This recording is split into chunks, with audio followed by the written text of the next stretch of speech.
Okay, good afternoon, everyone. Good afternoon to our speakers and our attendees in Uzbekistan, and good morning and good evening to our speakers and participants from around the world. Welcome to day 3 of the British Council's Uzbekistan English Language Assessment Conference. This event offers perspectives on language policy and language assessment in Uzbekistan, and as we've mentioned before on the last 2 days, it forms part of a series of conferences that are related to the British Council's highly successful regional conference called New Directions in English Language Assessment that we currently organise in East Asia and in Latin America on an annual basis. So thank you all for coming to day 3 and our final day, unfortunately, of our event. My name is Victoria Clark from the British Council, and I'll be your moderator for this conference along with some of my colleagues.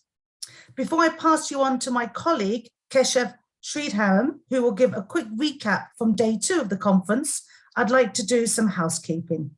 First, please make sure your microphones are muted so that we do not disturb or cause noise disruptions during the sessions. And also, if you have any questions for our speakers and panelists, please put them in the Q&A box.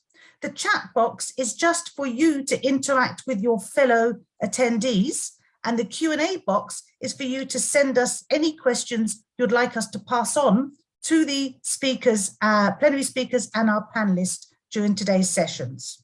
So now it's my pleasure to hand you to Keshav Sridharan, who is the Regional Exams Director for wider Europe. Over to you.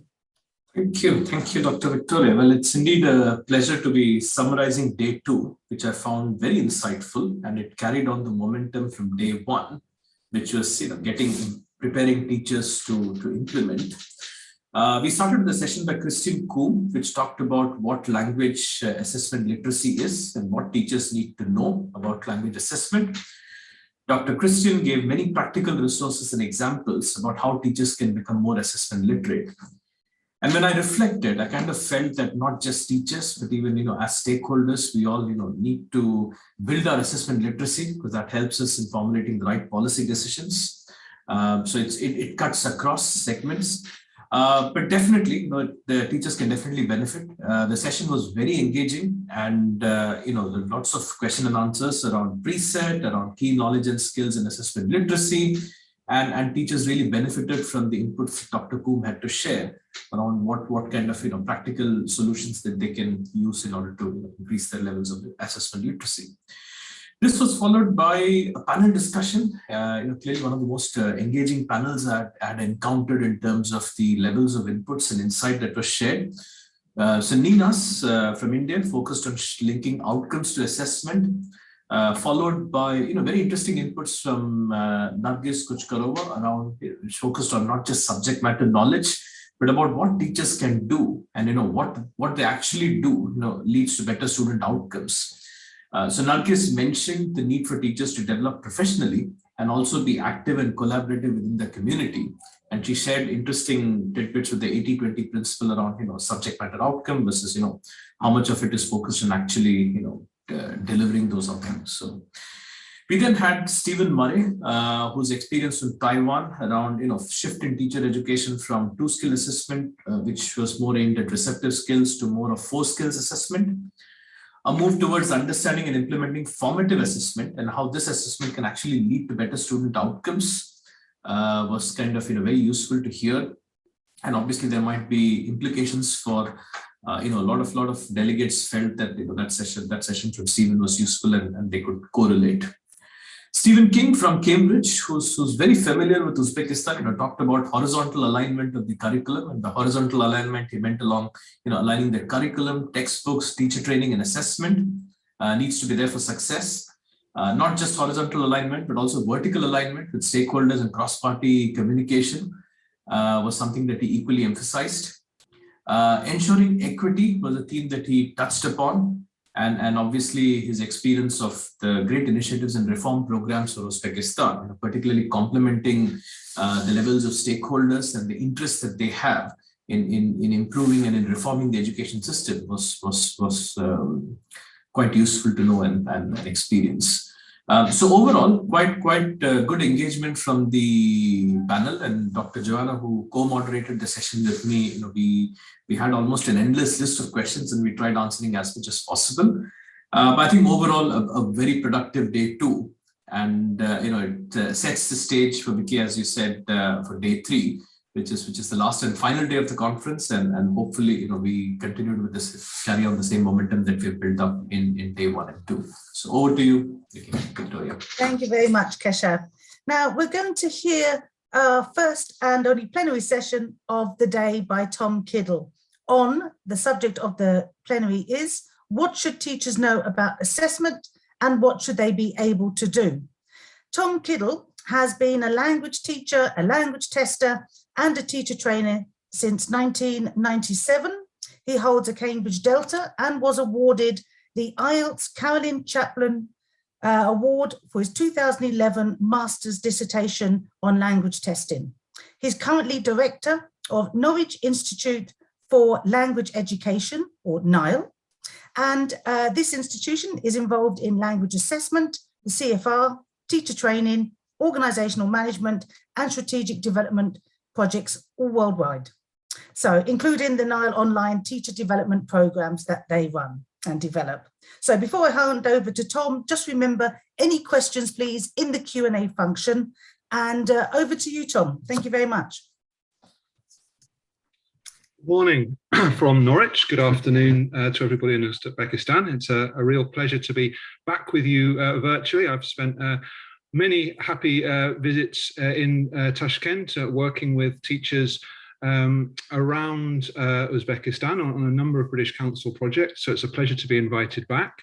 In keeping with the structure of the conference, I'm going to build on many of the foundations that were laid by Dr. Christine Coombe yesterday, but with more of a teacher-centered focus, thinking about what the implications are for language assessment literacy for teachers, and what teachers need to know and to be able to do in their classrooms and outside in their staff rooms and in the work they do with assessment throughout the curriculum and throughout their institution.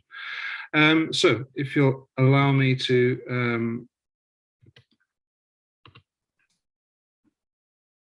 share my screen, I hope that's clear. So we're going to be talking about what teachers should know about assessment and what should they be able to do. And I'm going to start by asking you to reflect briefly on the teacher development journey. This image, I think, is really interesting to locate ourselves, to think, where do you feel, which character on this bridge represents your own feelings about your professional development as a teacher or as a teacher trainer or as an educational coordinator or manager? Where are you in your journey to feeling comfortable and confident with your assessment professionalization, with your skills and competence and knowledge around assessment? Do you feel that's a journey that's just beginning? Is there something that's holding you back there? Do you not feel you have the resources or the support to really engage with assessment on the way in the way you want to? Do you feel you've begun that journey, but perhaps not sure which is the next step, which way to go? Hopefully, you're not the character who feels they've abandoned all hope and thrown themselves off the bridge.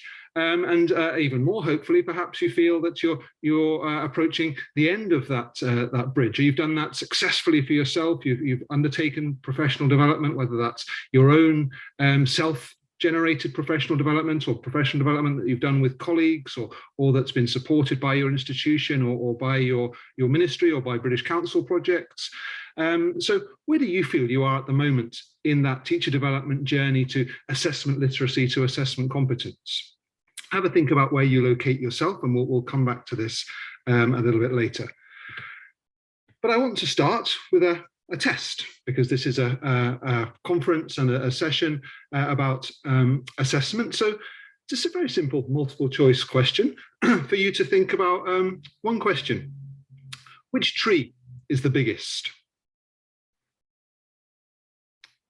Which tree is the biggest?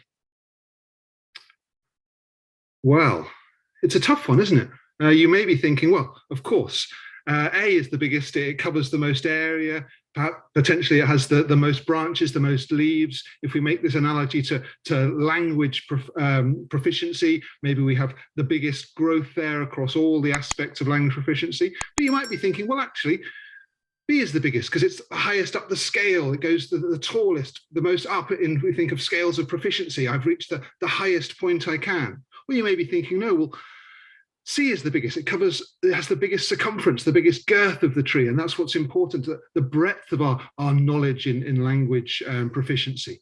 You may be thinking, well, look at D. D has the deepest roots, and that's what's important in terms of the growth of a tree, but also the growth of language proficiency, and that the roots go down below the surface, and all those underlying competencies and underlying knowledge are what's important. Of course, you may well be thinking, well, it's not a very good question.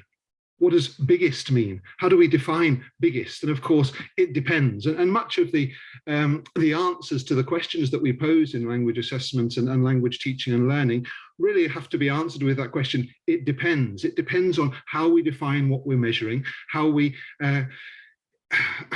construct that awareness of what performance and progress mean in terms of language proficiency. And that's potentially the right answer. It depends on how we define what we want to measure and how we intend to measure that. And of course, when we measure that. But the analogy doesn't really hold up, because if we knew exactly what we were measuring for a tree, we'd be able to measure the height or count the number of leaves or measure the depth of roots. But language isn't like that, really. Language doesn't sit still. Language is more akin to a swarm of bees, and sometimes it can be really focused, sometimes it spreads out over a large area. Where on earth do we decide where to cut and to measure the size of a swarm? And as we have our language swirling and impacted by our first and our second, perhaps third language influences, before we think about the target language, we think about how that target language is put into play in different domains. It's a real challenge for teachers to think, well, how do I fairly, accurately, validly, reliably measure that competence, that size of lexical, grammatical, skills-based resource? So these are challenges for teachers, and there are more. Some other challenges that teachers face in terms of developing this language assessment, competence, professionalism. One of them encapsulated in this quote, often attributed to Einstein, but the first reference to it I found in the literature is from Cameron, which says, not everything that can be counted counts, and not everything that counts can be counted. You may have come across this before, but I think it's particularly important for language assessment, because just because we can measure perhaps grammatical knowledge with multiple choice questions, does that really count towards the operationalization of that knowledge in the productive skills? And not everything that counts in terms of language development and language progress can be counted. We know how important motivation is, and attitude, and perhaps even aptitude. Can we measure motivation? Should we try to measure attitude? Should we try to measure exposure outside the classroom? All of these things count, but can they really be counted, or should they be?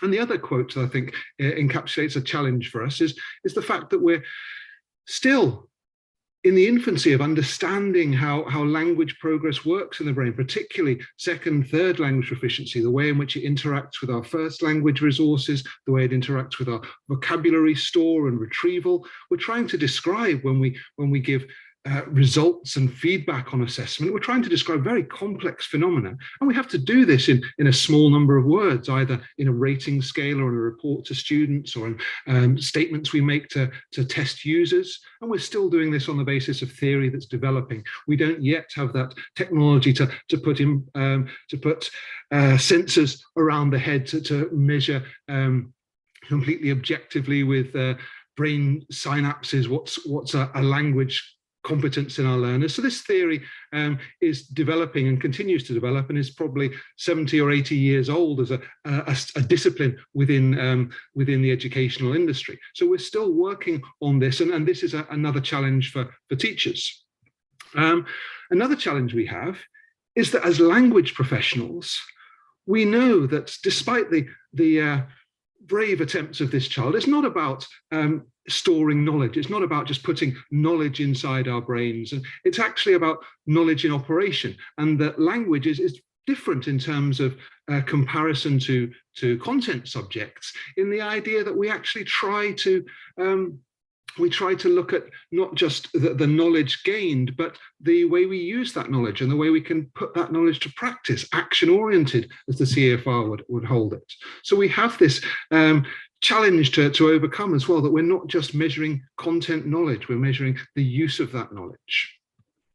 Further challenges we have are the way that tests are designed, and how confident we feel as teachers that our tests that we develop ourselves, the tests that we use, are actually addressing the aspect of learners' competence that we want to measure. We can come up with professionally produced tests. We think, okay, well, I've got a very simple, straightforward question here. Name the quadrilateral. I haven't drawn any attention to the words I'm supposed to use up on the top right there. I've just got some blanks for the students to give their responses. What happens when we give this to our much loved students and we allow them to use their creativity, perhaps? Well, we get something like this. A very creative response to this, name the quadrilateral with some names of children, and this kind of creativity in language assessment, and the way that students respond in ways that we perhaps weren't planning. We perhaps hadn't anticipated the way that our questions and our carefully designed tests have been received by the learners. Similarly, we ask a seemingly straightforward question. We're trying to address some knowledge. We think that we've taught that knowledge. We think that we're in a position to be able to access the students' resources. We've got a question here. What do the students respond? Well, very creative again, very humorous, but we're not able to tap into that in the way that we want to, and our best designed tests sometimes let us down. There's another challenge, and I think this one gets to the heart of it. And if you'll indulge me, I'm going to show you a short video of my own son. And he's doing a short learning activity here. And I want you to watch him engage in this learning activity. And I want you to try to answer 3 questions for me. The first question is, what's the target language? He's learning English, but what part of English is he trying to learn? The second question, are there any examples of good pedagogical practice, of good learning practice, of good teaching practice you see in this very short clip? And the third question, when does teaching turn to testing in this short clip? Now, I hope the video and the sound will work. Let's have a go. Whoops.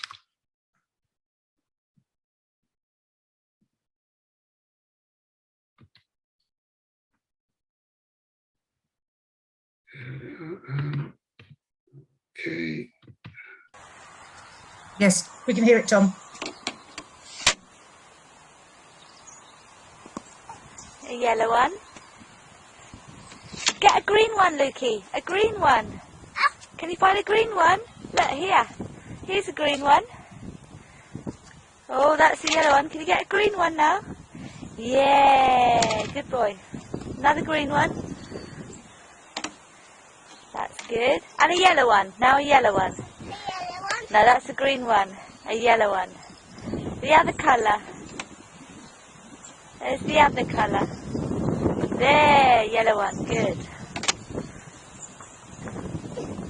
What colour's that, Lukey? So a very short learning sequence there. And I asked you to reflect on 3 questions there. The first question was, what's the target language? And you'll probably have come up with an idea that it's, perhaps colours generally, but more specifically, it's yellow and green. He's trying to learn the difference between yellow and green and the names for them. And his mum's supporting him with that. And I asked you to think about, are there any examples of good learning practice there? Do we think this is an effective, a successful learning experience? Well, you might have come up with things like he's learning by doing, it's paced at his own speed, he's got a whole body response to the learning, it's kinesthetic, it's tactile what he's doing, there's no fear of error there, he's getting lots of praise, he's getting lots of support, he's getting lots of feedback, he's getting a chance for repetition, there's a meaningful outcome that he's working towards. All of this effective learning practice, the good pedagogy that we know and hold dear as teachers. So we think that this has been potentially a successful learning experience. He's got to the top of the pile there. And the third question, when does teaching turn to testing? Well, you may have heard as he got to the end there, his mum stopped and said, "What colour's that one, Lukey? What colour's that one?" So here we've had the learning experience, we've had the teaching input, we've had the feedback. It comes to the test, it comes to the moment of truth. Will he get this right? Now, bearing in mind this is my son, do you think he's going to successfully understand the difference between yellow and green after this learning experience? Will the test demonstrate his knowledge is able to be produced in the testing situation that he's now facing? Well, I hope you're positive. Let's have a look at how he performs. What colour's that, Lukey? Red.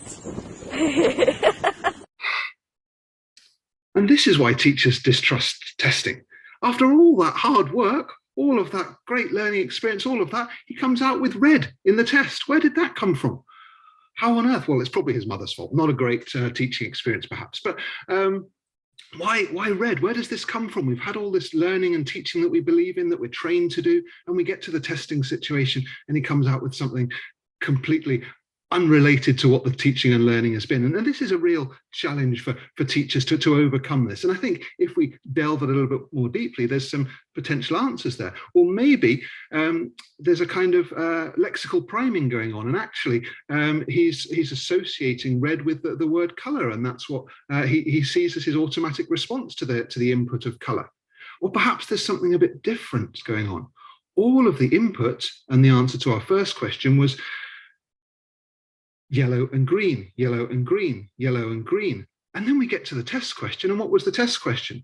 The test question was, what colour's that one? So not only has he got to understand that yellow and green are two different concepts, you've got to understand that they're part of a bigger category called colours, of which those are two options. So actually, maybe it was the test question that was wrong in that. Maybe it was the way that the test question was designed, that actually it wasn't a true representation of his learning. Perhaps there are other factors like input doesn't necessarily equal intake and he's not ready for the output phase of this. But I think it's really interesting that it's the test question that threw him, and we don't actually know whether he managed yellow and green to accommodate those as part of his behavior. Now, my son, very cross that I'm using this, and he wanted me to prove that he's moved on from there. So Luke, if you could just show us your evidence of progress.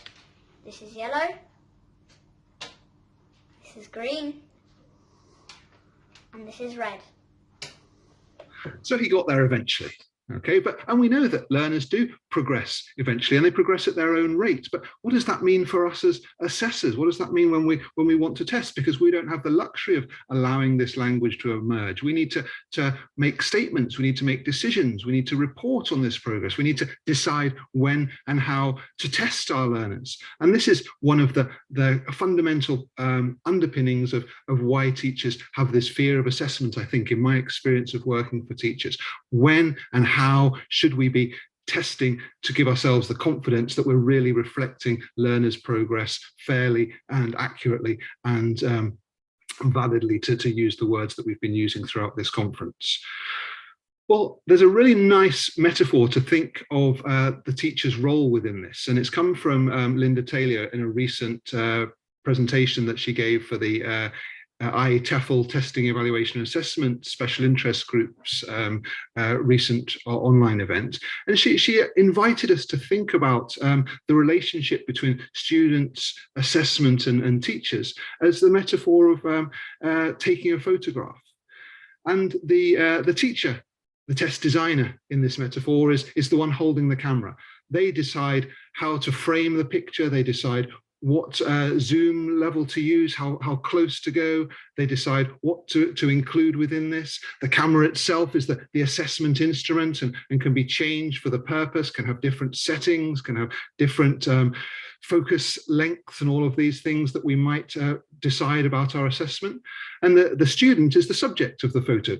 We may, as the teacher, ask them to pose. We might ask them what we want to see in that photo. We may give them the opportunity to decide that themselves. We may take multiple photos over time to show a difference in their progress or their their proficiency or what they want to demonstrate in this snapshot of their performance. I think it's a really interesting metaphor to hold to our hearts and in our minds as we think about language assessment literacy. What does the teacher, the photographer, need in terms of the skills in order to take this photo that's a true reflection, a true representation of the student who's the subject of this picture?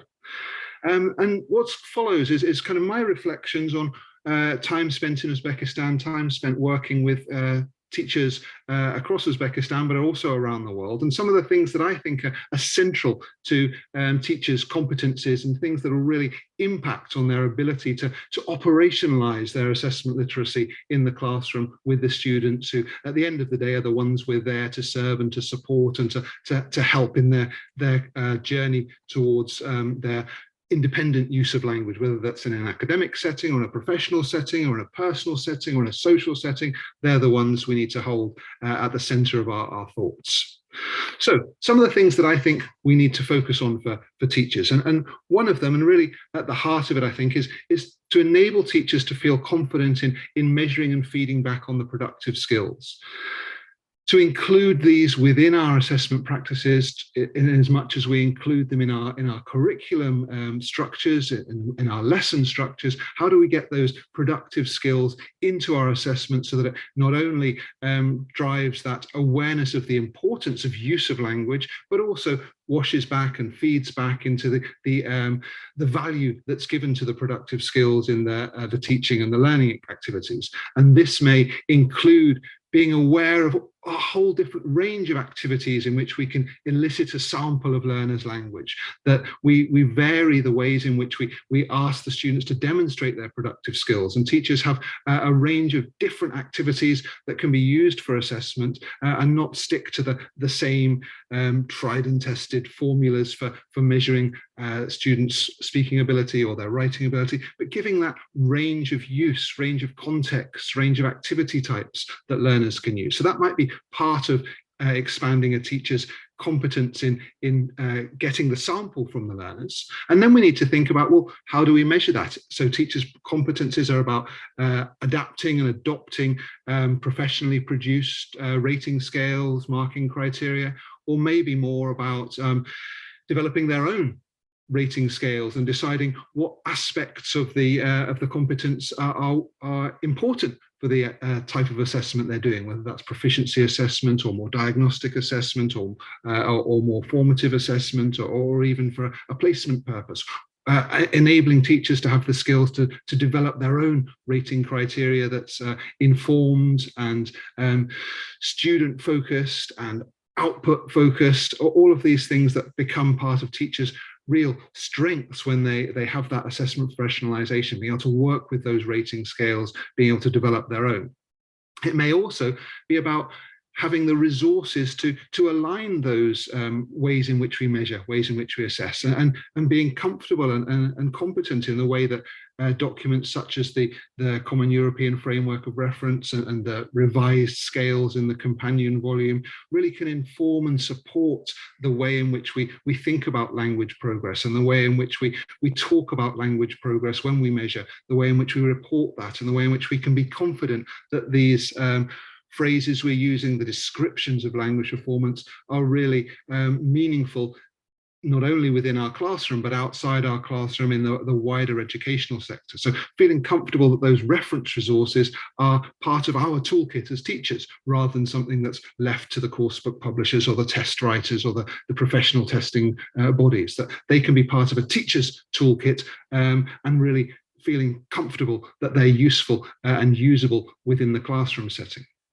It may be that part of that competence about using and seeing and accessing the performance on the productive skills means developing competences with digital resources, digital ways of capturing students' performance in the productive skills, whether that's ways of capturing their spoken language that we can assess and we can use for self-assessment, whether it's ways we can have collaborative writing from students, that we can broaden out our concept of writing proficiency into some of those collaborative activities that are so useful in the 21st century world and the way we work together. So it may be that having a competence within digital assessment is part of that ability to measure and particularly to feed back on the productive skills, particularly seizing that opportunity to make what's perhaps intangible and ephemeral in a classroom setting, a learner's spoken output, making that capturable and making that visible to learners and to teachers and to test users as well. So these things will be important for teacher competences in the productive skills. The second area that I think is really important to encourage teachers to become aware of is understanding and using learning-oriented assessment. And learning-oriented assessment is a relatively new concept, probably 10, 15 years old since its conception, but it really puts a number of pieces of the jigsaw together, and it really relates assessment to teaching and learning. And this lovely image from Carlos really gives some of those aspects which need to be considered together when we're thinking about learning-oriented assessment and the relationship between the ways in which we assess and the ways in which we teach. And it's underpinned by language assessment literacy, the tutor's understanding and experiences of assessment and the processes under the bonnet, as it were, in the way we measure learners' competence.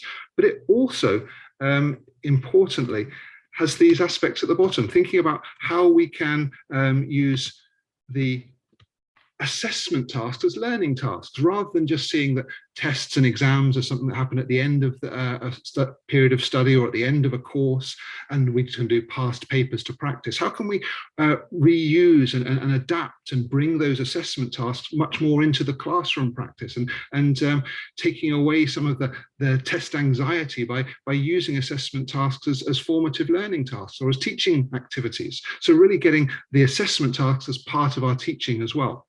A second crucial aspect, using the students as empowered agents within assessment, getting them to be part of self-evaluation, to be understanding what peer evaluation, to be able to see their own progress, to be able to set their own goals, to be able to reflect on those goals. And thirdly, to be able to use feedback as feed forward. So that supportive, formative feedback that we give to learners, making that useful and usable.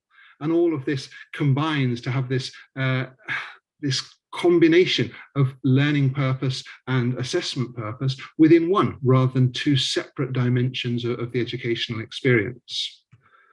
And this will then lead to students' development and the students' own autonomy in understanding what's happening in assessments, and perhaps taking control of some of the assessment tasks. And I think there's a real truism in the statement that we learn more about learners from the questions they ask than the questions they answer. So really empowering students to ask questions and to make their own tests and to have a say in the way that they assess as part of this learning-oriented assessment. I think it's a really important part of teachers' professional competences.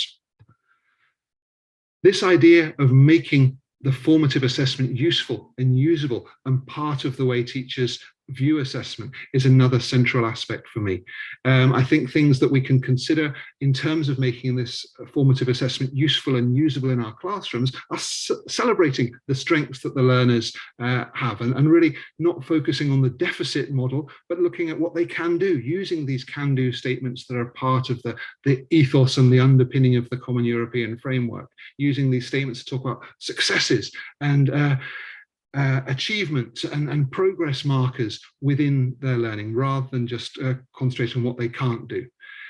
Enabling this formative assessment to feed into students reviewing how their own progress is developing, and to setting their own goals and to reviewing those goals, and to being empowered in that the assessment feeds into those goals.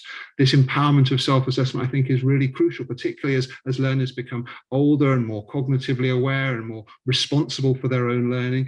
Responsible for their own evaluation and their own idea of their progress is a crucial part of that.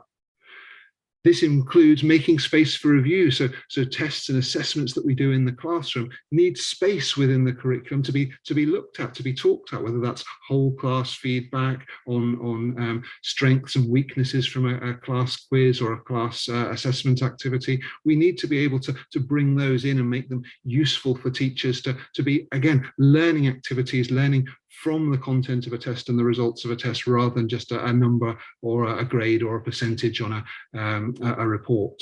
And finally, in terms of formative assessment, we need to have this ability to make learning and error part of the same progress, part of the same enjoyable learning experience, and that learning from errors should be fear-free, and that learners are encouraged to make mistakes and to learn from their mistakes, rather than seeing those as things that increase anxiety and raise the barriers towards learning. So we need to have that concept, just as you saw in the video of my son, that error is part of the learning process rather than something to be frowned upon. So all of these things contribute to teachers' competencies in using formative assessment to really build up students' confidence and to build students' progress with language.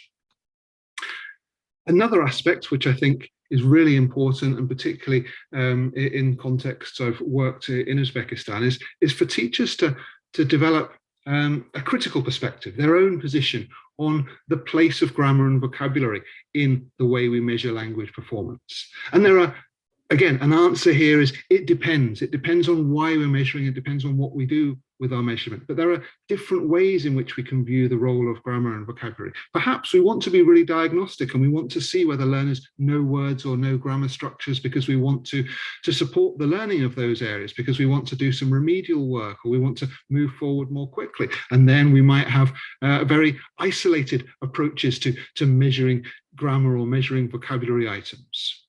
We may see this as more in the middle of the spectrum, where it's not so isolated, but we try and combine vocabulary in context, these kind of these gap fill tasks, where we look at grammar and vocabulary as empowering and enabling the receptive skills, the abilities to understand what different choices of words can mean for their understanding, or also for their output. Or we may say in other settings, in other situations, that actually it's about grammar and vocabulary merely as enabling competencies to support the productive skills. So using rating scales which make explicit reference to the lexical resource or to the grammatical accuracy, but we decide not to measure grammar and vocabulary in isolation, but to see them as part of supporting the output of students, their accuracy, their range within a speaking or a writing task. And so there are different options here. There are different positions on the spectrum, from the completely isolated view, let's measure grammar on its own, let's measure lexis or vocabulary on its own, right through to let's see grammar and vocabulary as part of supporting receptive knowledge or receptive comprehension or productive output. And these critical decisions for teachers are really part of that professional competence, making a good decision about why and when I'm measuring grammar and vocabulary, and how that supports the learning objective and the learner's performance, and what I'm going to do in the classroom as a result of that.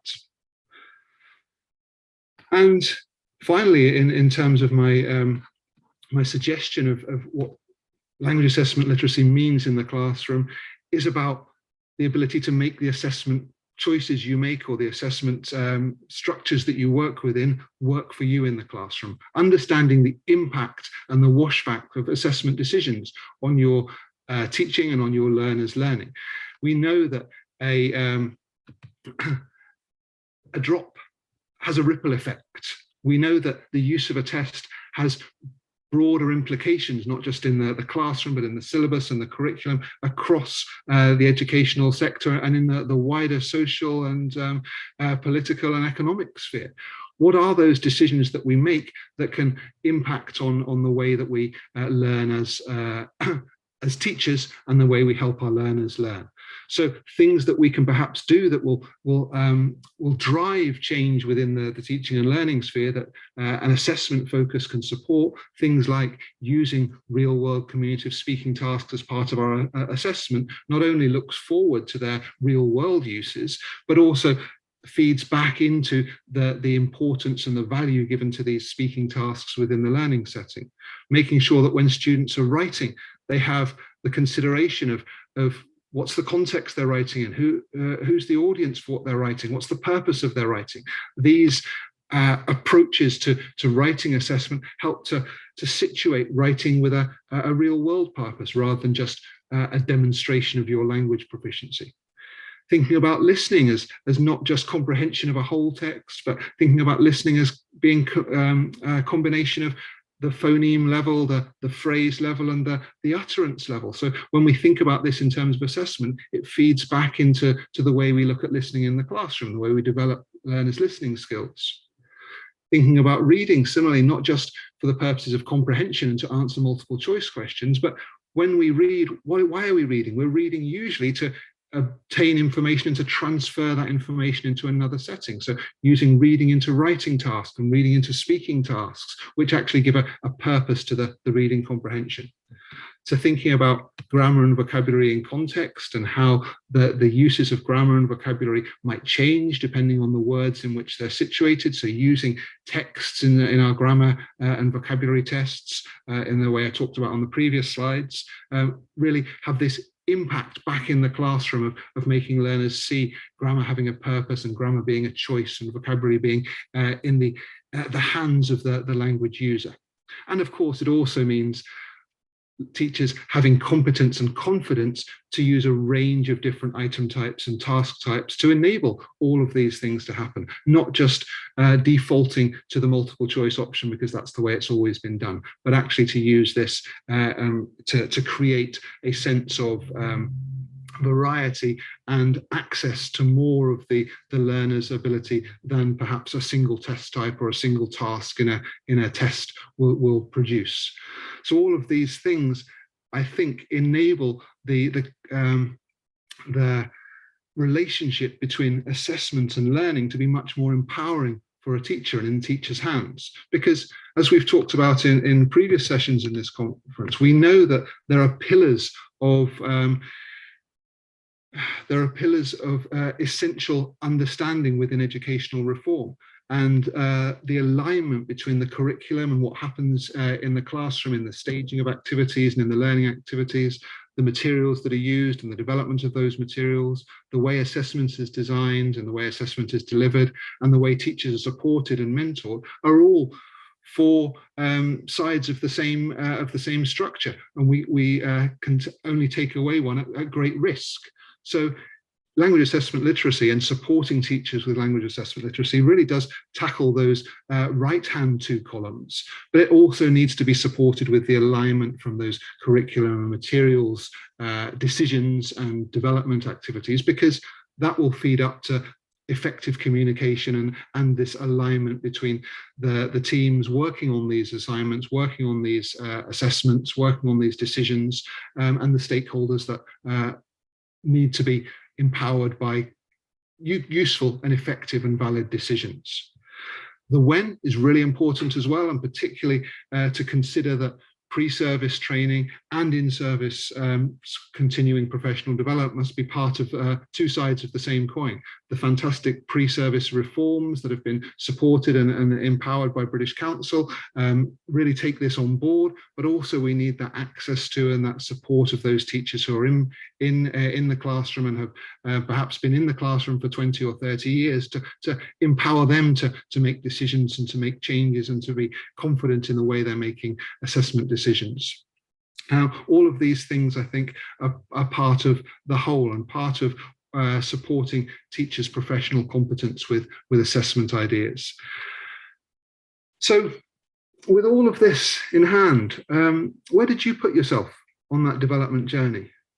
Well, I think there's one key figure in this image, this figure I've coloured in red here. What do you think this guy is saying? Well, he's reached the other side of the bridge. So what's he saying to those people who haven't started that journey or are still on that journey? Well, I think this character is saying something very important. He's saying, hey guys, over there, there's another bridge.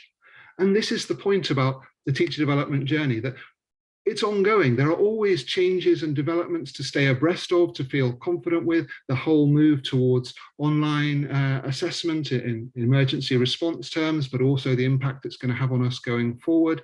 The ways in which we re-envision what assessment means and making assessment more task-based or scenario-based or dynamic, the ways in which we understand our changing understanding of language proficiency and ways of measuring that. This is a continuing journey, and there will be other bridges to cross. And hopefully with the support of your colleagues, your institutions, organisations like British Council, this will be a journey that we can undertake together. As Stephen Pinker said, this is something that teachers need to take hold of. The Stone Age didn't end because people ran out of stones. We move because of people deciding that innovation can produce creative and effective and useful change. And that, for me, lies in the hands of teachers, and teachers' professional competence should be part of that.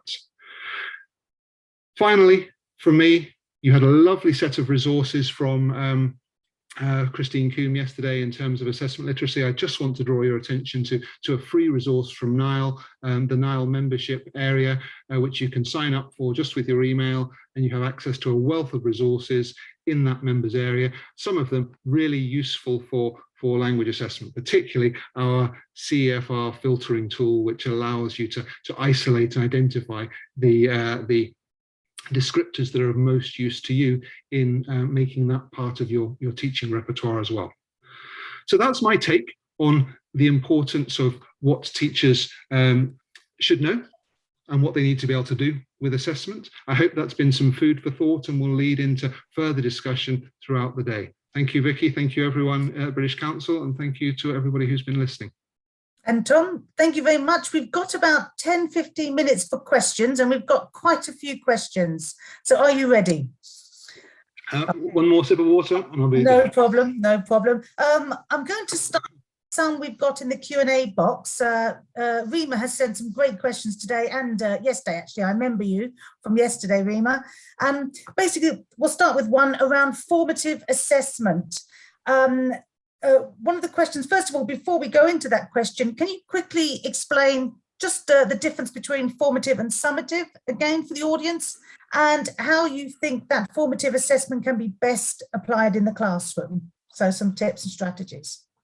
Yeah, absolutely. So I think we have lots of different terms in our field, and formative and summative are two of them that perhaps are slightly misunderstood. They're sometimes called learning or assessment of learning in terms of the summative sense, and an assessment for learning in terms of the formative, with the implication that we're using assessment in a formative sense to feed back, either to support learners' progress or to support teachers' next activities, the way teachers plan their next activities. So it gives true formative assessment, or perhaps to use a more up-to-date term, assessment with formative purpose, gives dual information. It gives information to learners about where they are, where they need to go, and it gives information for teachers about how they can best support that progress. So formative assessment would give information to a teacher rather than just a test score. It will give ideas for what can be usefully worked on, what remedial work might need to be done, where we might be able to go faster because learners have demonstrated their competence in that area already, so we don't need to spend more time on that. So if we take an example of a writing assessment, then formative use of that writing assessment would be to look at the strengths and the weaknesses of the individuals, of the learners as a group, to feed back on what they've done successfully, perhaps to give them examples of more successful responses to that task so they can see the difference, to give them ideas and models for what they can take forward to the next time they're faced with a similar task, to bring in external resources to talk about how they tackled the task, whether it was a misunderstanding of the prompt, whether it was a misunderstanding of the correct genre and way of organization, whether it was a grammar problem that was impeding their communication. All of this really useful information, which gives teachers power to know they're doing the right things in their subsequent lessons, and gives learners ways to hang hooks on seeing their own progress made visible, rather than just being, well, I was a 65 last time and I'm a 67 this time, so what? So that formative thing, really building up teachers' resources and learners' awareness of their own confidence. Okay, thank you. And there's something related to that. There's a question here around self-assessment, but I'm going to expand that, if I may. A question that I'm often asked when I'm working with teachers is around self and peer assessment and the value of that. Some of the criticisms I hear from teachers is, how can peers assess each other if they're not as good as each other? Or in self-assessment, how can they be taught to be really sort of aware of their work enough to be able to self-assess so that it is effective and valuable for them in terms of their feedback? Any advice on that, or any thoughts on self and peer assessment in the classroom?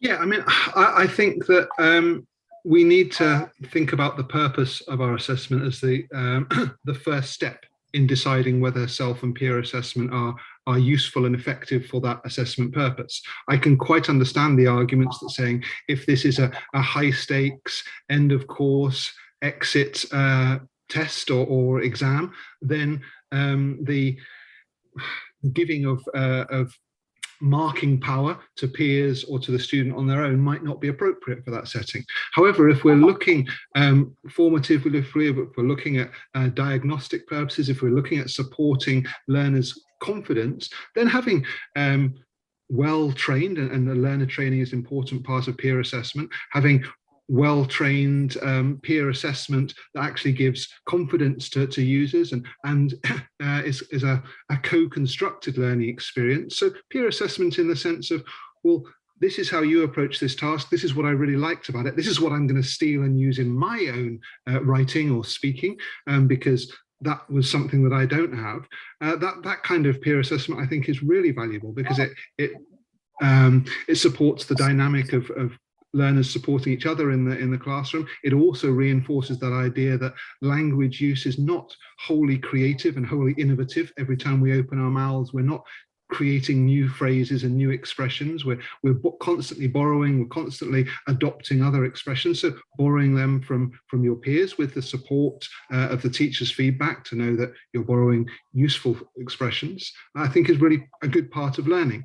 And self-assessment, I think as learners become older, and I know we've got a lot of participants here from university settings. As learners become older, they really need to make themselves available of the learning experiences outside the classroom as well. And one of the ways to do that is to be aware of where your own strengths are, where your own areas for development are, what you need to develop, and where you can find those resources, because we can't expect the syllabus curriculum time devoted to language learning to be sufficient in all contexts. And we can't necessarily expect that classroom activities to be directly relevant to every student in the classroom. People have their own interests, have their own abilities they want to develop, have their own future language needs, and making learners aware of that and seeing how they can make that progress tangible is a key part of self-assessment and self-awareness as being a learner. In a certain sense, we can only lead learners towards this and give them strategies to do this, and to encourage them and show them the value of this rather than forcing it upon them, because I think forced self-assessment can be a negative experience, as with many other negative experiences we want to overcome in the testing setting.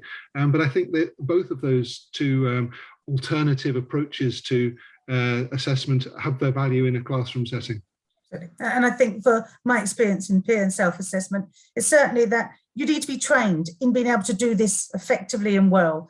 The whole process of how to self and peer evaluate, I think we need to help students to understand the whole process, train them in it until they get good at doing it. And I think that's with most formative practice, I agree. Okay, here's an interesting one. Now, as you know, John, my specialization is testing speaking. So this is something like yourself, I'm sure we're asked constantly. You spoke about in your plenary about this errors. Errors are good. We learn from errors, of course. I mean, the whole point of language is errors. I'm learning Spanish at the moment, and I make a lot of errors. Obviously, I'm only an A2. But how do we help not just the students in the class when they make errors, especially in speaking, which is probably the most, shall we say, difficult skill because of people's confidence. And it is very difficult to speak up in your own language, let alone a foreign. How do we help students feel comfortable with making errors? And I'll ask you another, how do we make teachers feel comfortable with making errors in the classroom if they're not perfectly bilingual, for example, or even we all make errors ourselves, as you know, we make slip of the tongues, etc. So what's your view on helping students feel comfortable and helping teachers feel comfortable? Because as you said, we don't learn theoretically without making mistakes. Absolutely, and you've touched on a lot of different areas within that. Certainly, you won't find me speaking without error. You won't find people who are trained speakers who don't read without a script free from error. And so that idea that learning is a journey to which there is no perfect, no ideal outcome where you never make an error is good to share with learners. I think for learners' own errors, it's really important that the teachers are empowered and confident to diagnose those errors appropriately, to make a decision about whether that's something that's really going to be impeding communication, if it's a communicative activity, if it's the target language and we're doing more controlled practice, then that is probably something that needs to be corrected and supported. But there are many ways and timings in which we can decide to make that correction. I think that the way that the CEFR speaks about speaking is very much about action oriented and being able to achieve communicative functions with your language. And so assuring learners that getting the communicative message across and having a task which encourages completion of that activity, so you can actually see, well, despite the errors that you may have made, you were able to achieve a goal. It's very easy to forget when we don't put learners into a survival setting that communication is the end goal. And you learning Spanish, Vicky, is a very good example of that. You know that there are errors that you make which are fundamental, impede communication. You know there are other errors that you think, oh, I've made that error again, I'll try not to make that again, but it hasn't stopped me achieving the goal. So I think that it's that diagnostic ability in terms of the teacher deciding what to correct and when to correct, and not being interrupting the flow of learners' production just for the sake of correcting a minor grammar error, but perhaps recording that for future whole class revision, and giving lots of opportunity. If learners feel that there's one time in the term in which they'll be asked to speak, well, of course, that's going to have huge anxiety impacts. Giving them the opportunity to practice internalize, to have task practice internally, to prepare what you're saying, is a crucial part of developing that confidence in speaking. And also, not to forget that content is a really important part of speaking. It's very hard to speak off the cuff immediately without the content to support that, without knowing what you want to say. So giving time to prepare, to have the lexis, the thinking time is really important in developing that confidence. In terms of teachers, I think that there's real value in teacher talk in the classroom, in familiarizing learners with the sounds of English and the rhythm of English, and to make task instructions part of the English language setting. But there are only certain points within a teaching activity where we need to be 100% focused on accuracy, and teachers can prepare for those. They can, the parts in which they're modeling, they can prepare those, they can rehearse those, and so they can make sure they're an effective model at those target times. But actually, the interactive language, the task-based language, it's about exposure to the learners of more proficient English, not perfect English. Yeah, and I'm a big advocate of not correcting errors in many lessons. I think we just let people go. Teachers and students just talk, because if we don't, if we keep stopping, we'll never actually get the flow that language involves. There is a time and place for errors, but it's certainly not every time and every place. So I agree with everything you say there, Tom. And the last question I have, you briefly touched upon it, just in, oh, sorry, oops. sorry, I lost my screen for a minute, apologies. Just for 1 minute answer. You mentioned the CFR as a resource in your plenary, and you mentioned in the last response. Can you just tell us, how do you think teachers can use the CFR in the classroom or in their assessment practices that they use? Can you give some sort of ways in which we can use the CFR? Yeah, I think the CFR can be an overwhelming document. If we look at the whole 200 plus pages of it, it seems overwhelming. We need ways to support teachers in getting access to those parts of it that are the most useful. And I think there are some initial steps, just looking at the overall scales for the 4 skills, particularly being aware of the support that's there for integrated language use in the new mediation scales in the Common European Framework, having awareness of the way in which it describes language use and thinking of how this can be relevant. It can be a huge support in designing your marking criteria. It can be a real support to you in knowing that you're able to mark progress in ways that you're part of a discourse community, that you're talking about language in the same way as your peers around the world. And the tool that I suggested in the NAL membership area, I think makes this very simple, because it allows you to focus on a single skill, a single scale, and a single level, and just look at those descriptors which are appropriate to you. So rather than being overwhelmed by 140 plus scales and plus levels and A1, A2, etc. for all of it, just isolate to some of the scales that are most important to you, start small, and I think with that, less is more in terms of feeling confident about the overall scales first and then some specific scales. And we'll be taking that topic up in the workshop after the plenary today. Myself and my colleague will be delving into B2 and C1 actually of the CFR. So very timely. Right. Very much, Tom. Very excellent plenary. There are loads more questions that they've been sending in constantly. Now we can't get to them all, I apologise.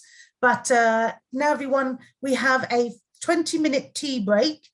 And when we come back from the tea break, we will have our third panel session of the event, and it will be about embedding theory into practice, a teacher's perspective. We have great international and local experts in the field, so please return at 10:20 UK time or 13:20 Uzbekistan time. Thank you very much, and thanks again, Tom. We'll see you later. Thank you. I'll see you there. See you there. Right, are we ready? So let me come back from the tea break. So welcome back, everyone. I hope you had a nice tea break. And I see some of you were chatting during the tea break with each other.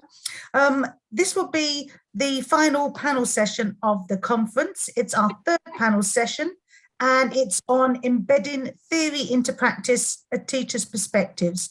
Now we have 4 panelists. Let me explain the format of this panel discussion to everyone. First, I will ask each of the panelists to quickly introduce themselves, who they are, where they work, etc. And then after these brief introductions, I will ask again each of the panelists to give their brief presentations on the perspective for the discussion today.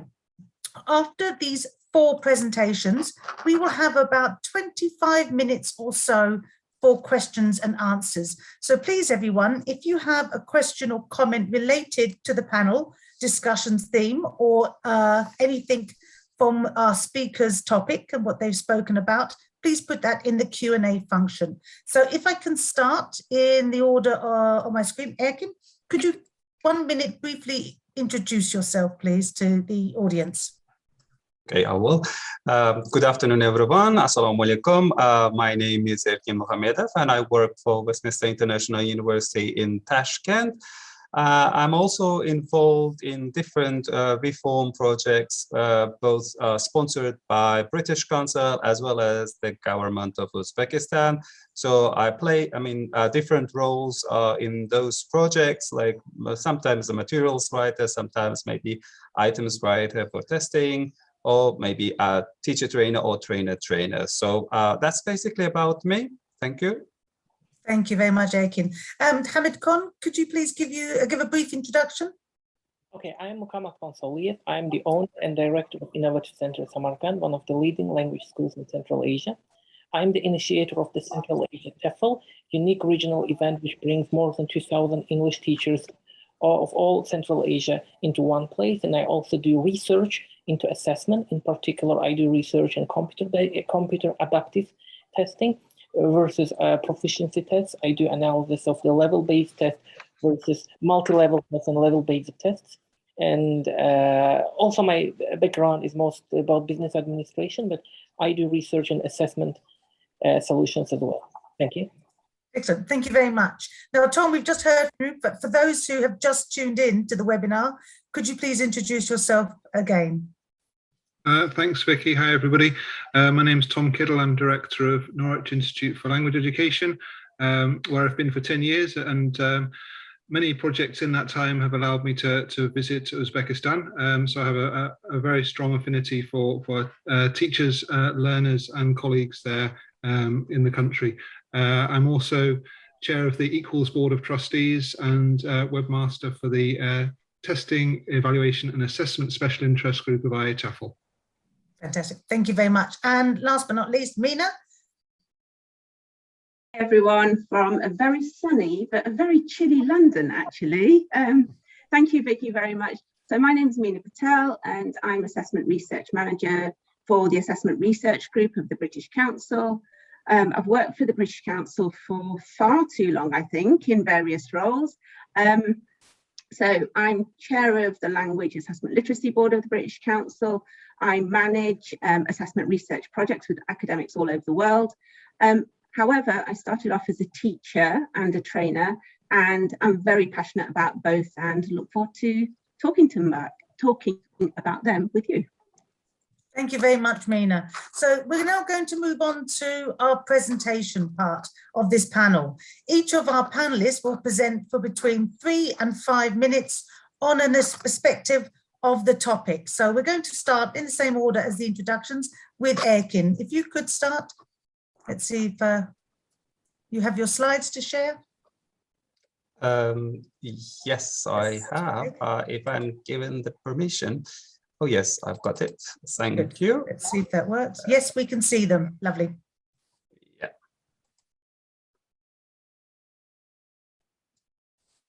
Okay.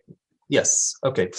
Yes. Thank you so much for giving me this opportunity to talk in this lovely conference.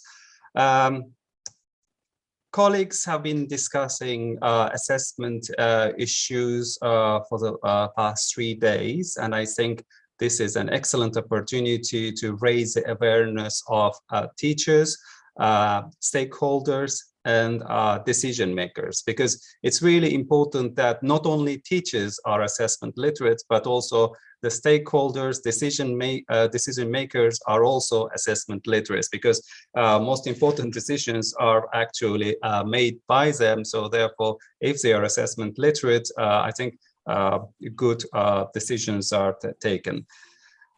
Okay, and my talk kind of quickly summarize what has been stated my colleagues in this conference, kind of summary, but I will also be adding my own points here. So what has been done so far in Uzbekistan? So lots of ELT reforms have been carried out in Uzbekistan so far, and some of them were quite big in scale. It was a nationwide project, and but unfortunately, as related to assessments, there were assessment reforms, but they were not big enough in scale, and some of them were, although they were not big, some of them were quite successful, but some of them may have failed. Maybe there may be some reasons for failure, of course, but I'm really glad this conference is going on now, and I'm sure that after this conference, many more reforms will be initiated. And I can say that this conference is quite timely now, because Uzbekistan is now in higher education. In Uzbekistan, we are moving to credit transfer system.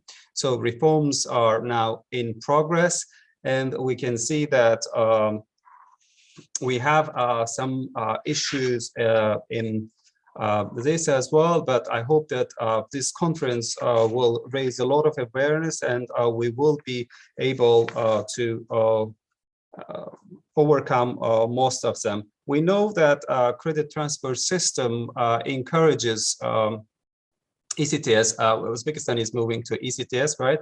And we know this in the credit transfer system. This system encourages learner-centered or student-centered teaching, as well as learner autonomy. And the assessment tasks that we set to students should be reflecting this. On my slides, you can see Bloom's taxonomy. I'm sure that most of you are aware of the Bloom's taxonomy. And why I have put this Bloom's taxonomy here is just to illustrate that what I mean. For example, I'm talking about lower order thinking skills now. Most of the tasks that we set in classrooms in higher education usually assess the lower part of the this taxonomy. We can see this remember, understand, right? So most of the tasks sometimes set to students kind of checks students lecture notes or sometimes recalling facts or retelling stories or poems, right? So this kind of tasks are we call them lower order thinking, and we actually need to avoid that sort of tasks so that we encourage learner autonomy and student-centered teaching.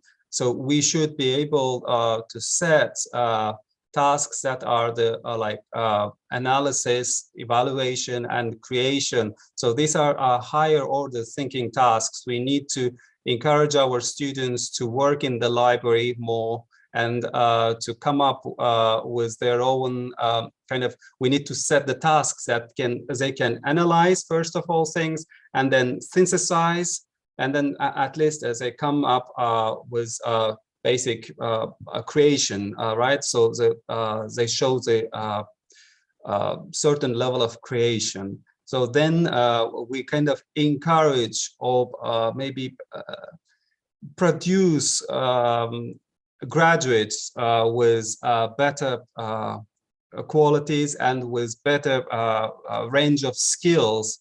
And hopefully, if we keep assessing higher orders thinking skills, first of all, we also encourage those skills. And secondly, for a job market in Uzbekistan as well as beyond, we will be producing more quality graduates. And I think this is really important. And in this, what is really important is checking the originality of the work. We said that so students should be working in the libraries and producing their own works to the tasks set by teachers. So when tasks are returned to the teachers, we have to first of all make sure that these tasks are original and written by students. So one of the ways to check is, for example, a plagiarism checker. I think in English, those who teach in English, it's not a problem for them because Turnitin is available. And but of course, Turnitin comes with a bit of cost because you have to pay. It's not cheap. I mean, you have to pay for the program, but at least it's there, so you can pay and use it. But unfortunately, I think for those who actually teach in Uzbek and in Russian, this might be a little bit difficult because I don't think that a plagiarism checker is available in Uzbek language. Correct me if I'm wrong in the question answers session later. And also another thing that we need to sorry, can I interrupt? Apologies. Sorry, can I interrupt? Can you make the last 30 seconds, please? So we need to move on to the next speaker, if possible. So could you Sentence, Yeah, thank you. and my last point is, yes, Sorry. a plagiarism policy. I think there should be, like in Uzbekistan, usually all the universities are like centralized, but Uzbekistan is moving to decentralization. But still, we need now a plagiarism policy kind of centralized, as long as the system is centralized now. But maybe some universities might have their own policy, but we don't. I'm sure that we don't have it nationwide. But international universities operating in Uzbekistan have their own plagiarism policies, of course. But the other universities would be also good to have their own plagiarism policies, so that we encourage students work honestly and deserve their marks. Okay, thank you very much. Thank you very much for a very interesting presentation. You've touched upon some very relevant points around the decision makers' own assessment literacy skills, the importance of assessing higher order skills, and also obviously around the issue of plagiarism. So can I now move on, please, to our next presentation by Mohammed Ton? Would that be, are you ready? Yeah, of course. Wonderful. Thank you very much. I think you're wonderful. I can see your screen, so I'll just go off camera. Okay, thank you. First of all, I would like to thank British Council and all the organizers of the event for an opportunity to deliver. As many of you probably know, I work in the private sector mostly. And sorry, apologies. Could you speak up a little? It's not very clear. So, as many of you probably already seen, I work in the private sector. So, I do research, of course, in assessment, but I can see many things in terms of learner-oriented, because we work with learners directly. So my presentation is about bringing assessment closer to learners. We all know that now all the global leaders in language assessment, they consider learner-oriented assessment when assessment is delivered to learner, not just assessment considered. It's not just about assessment of learning or assessment for learning. We are now considering assessment as learning. So what we need to consider, for example, when we are considering state testing center around exam, what we call Milli test in Uzbek, what things we have to consider, what points we need to work on. First of all, it's considering what we call in assessment constructive alignment. Constructive alignment means integrating learning and assessment, particularly in high schools.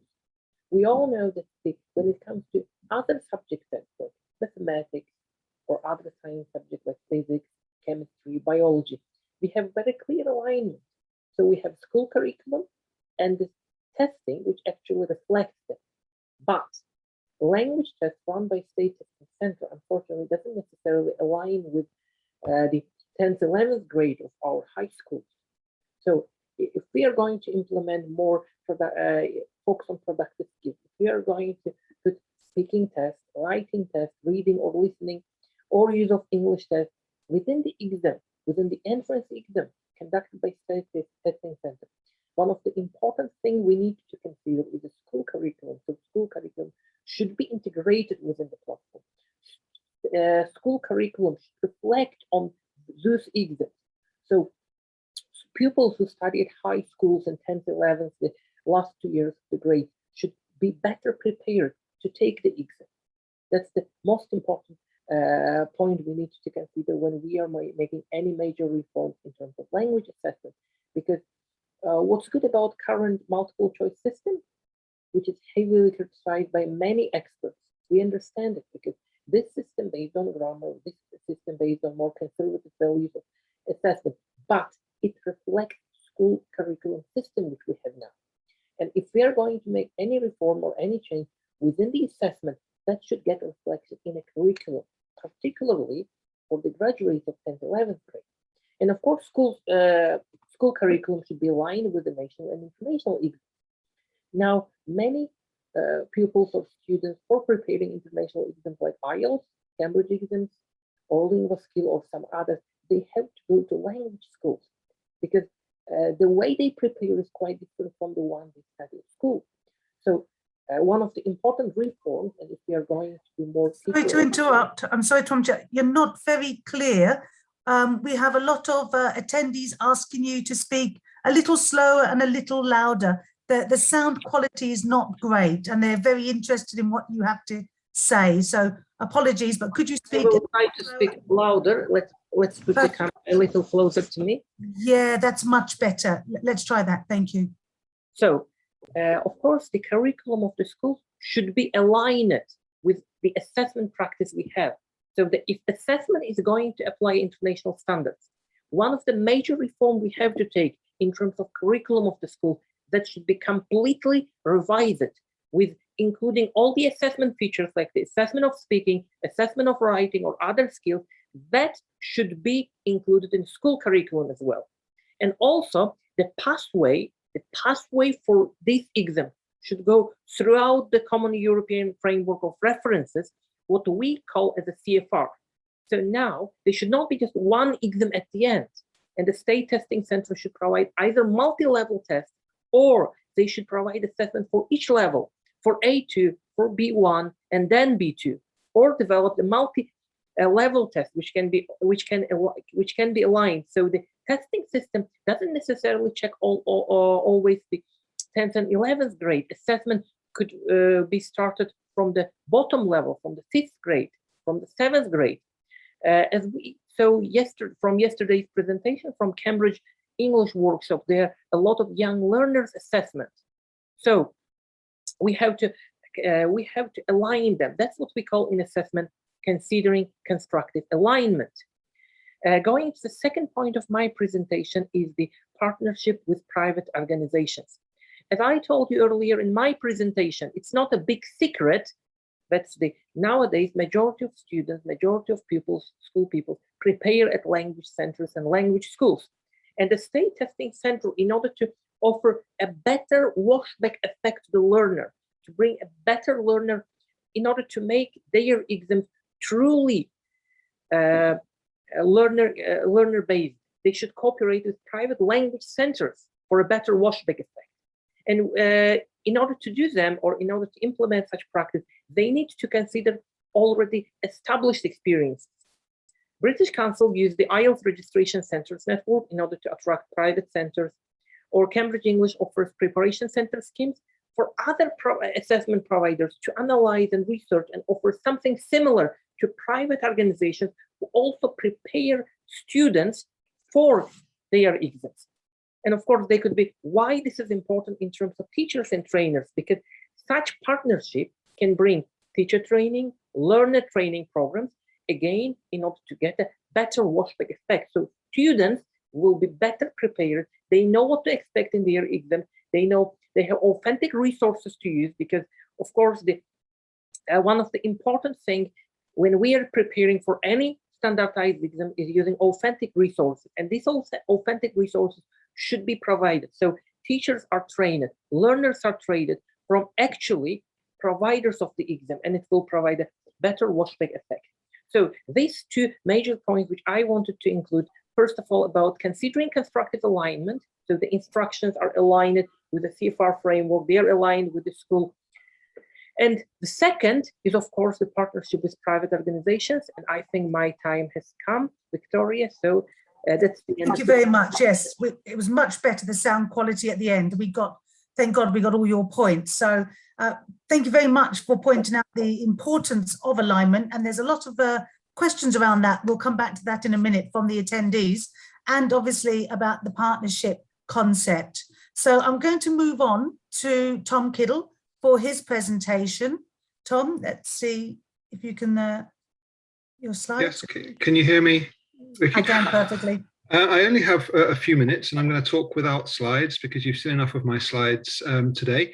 I'm going to start with a controversial statement and then try to defend it. My assertion is that good teachers are always assessing. Even more strongly, a mark of a good teacher is that they're always assessing. Now, teachers may react, you may react with this with, no, there's too much testing already. We're already doing too much testing. But I would argue that assessment isn't just about testing.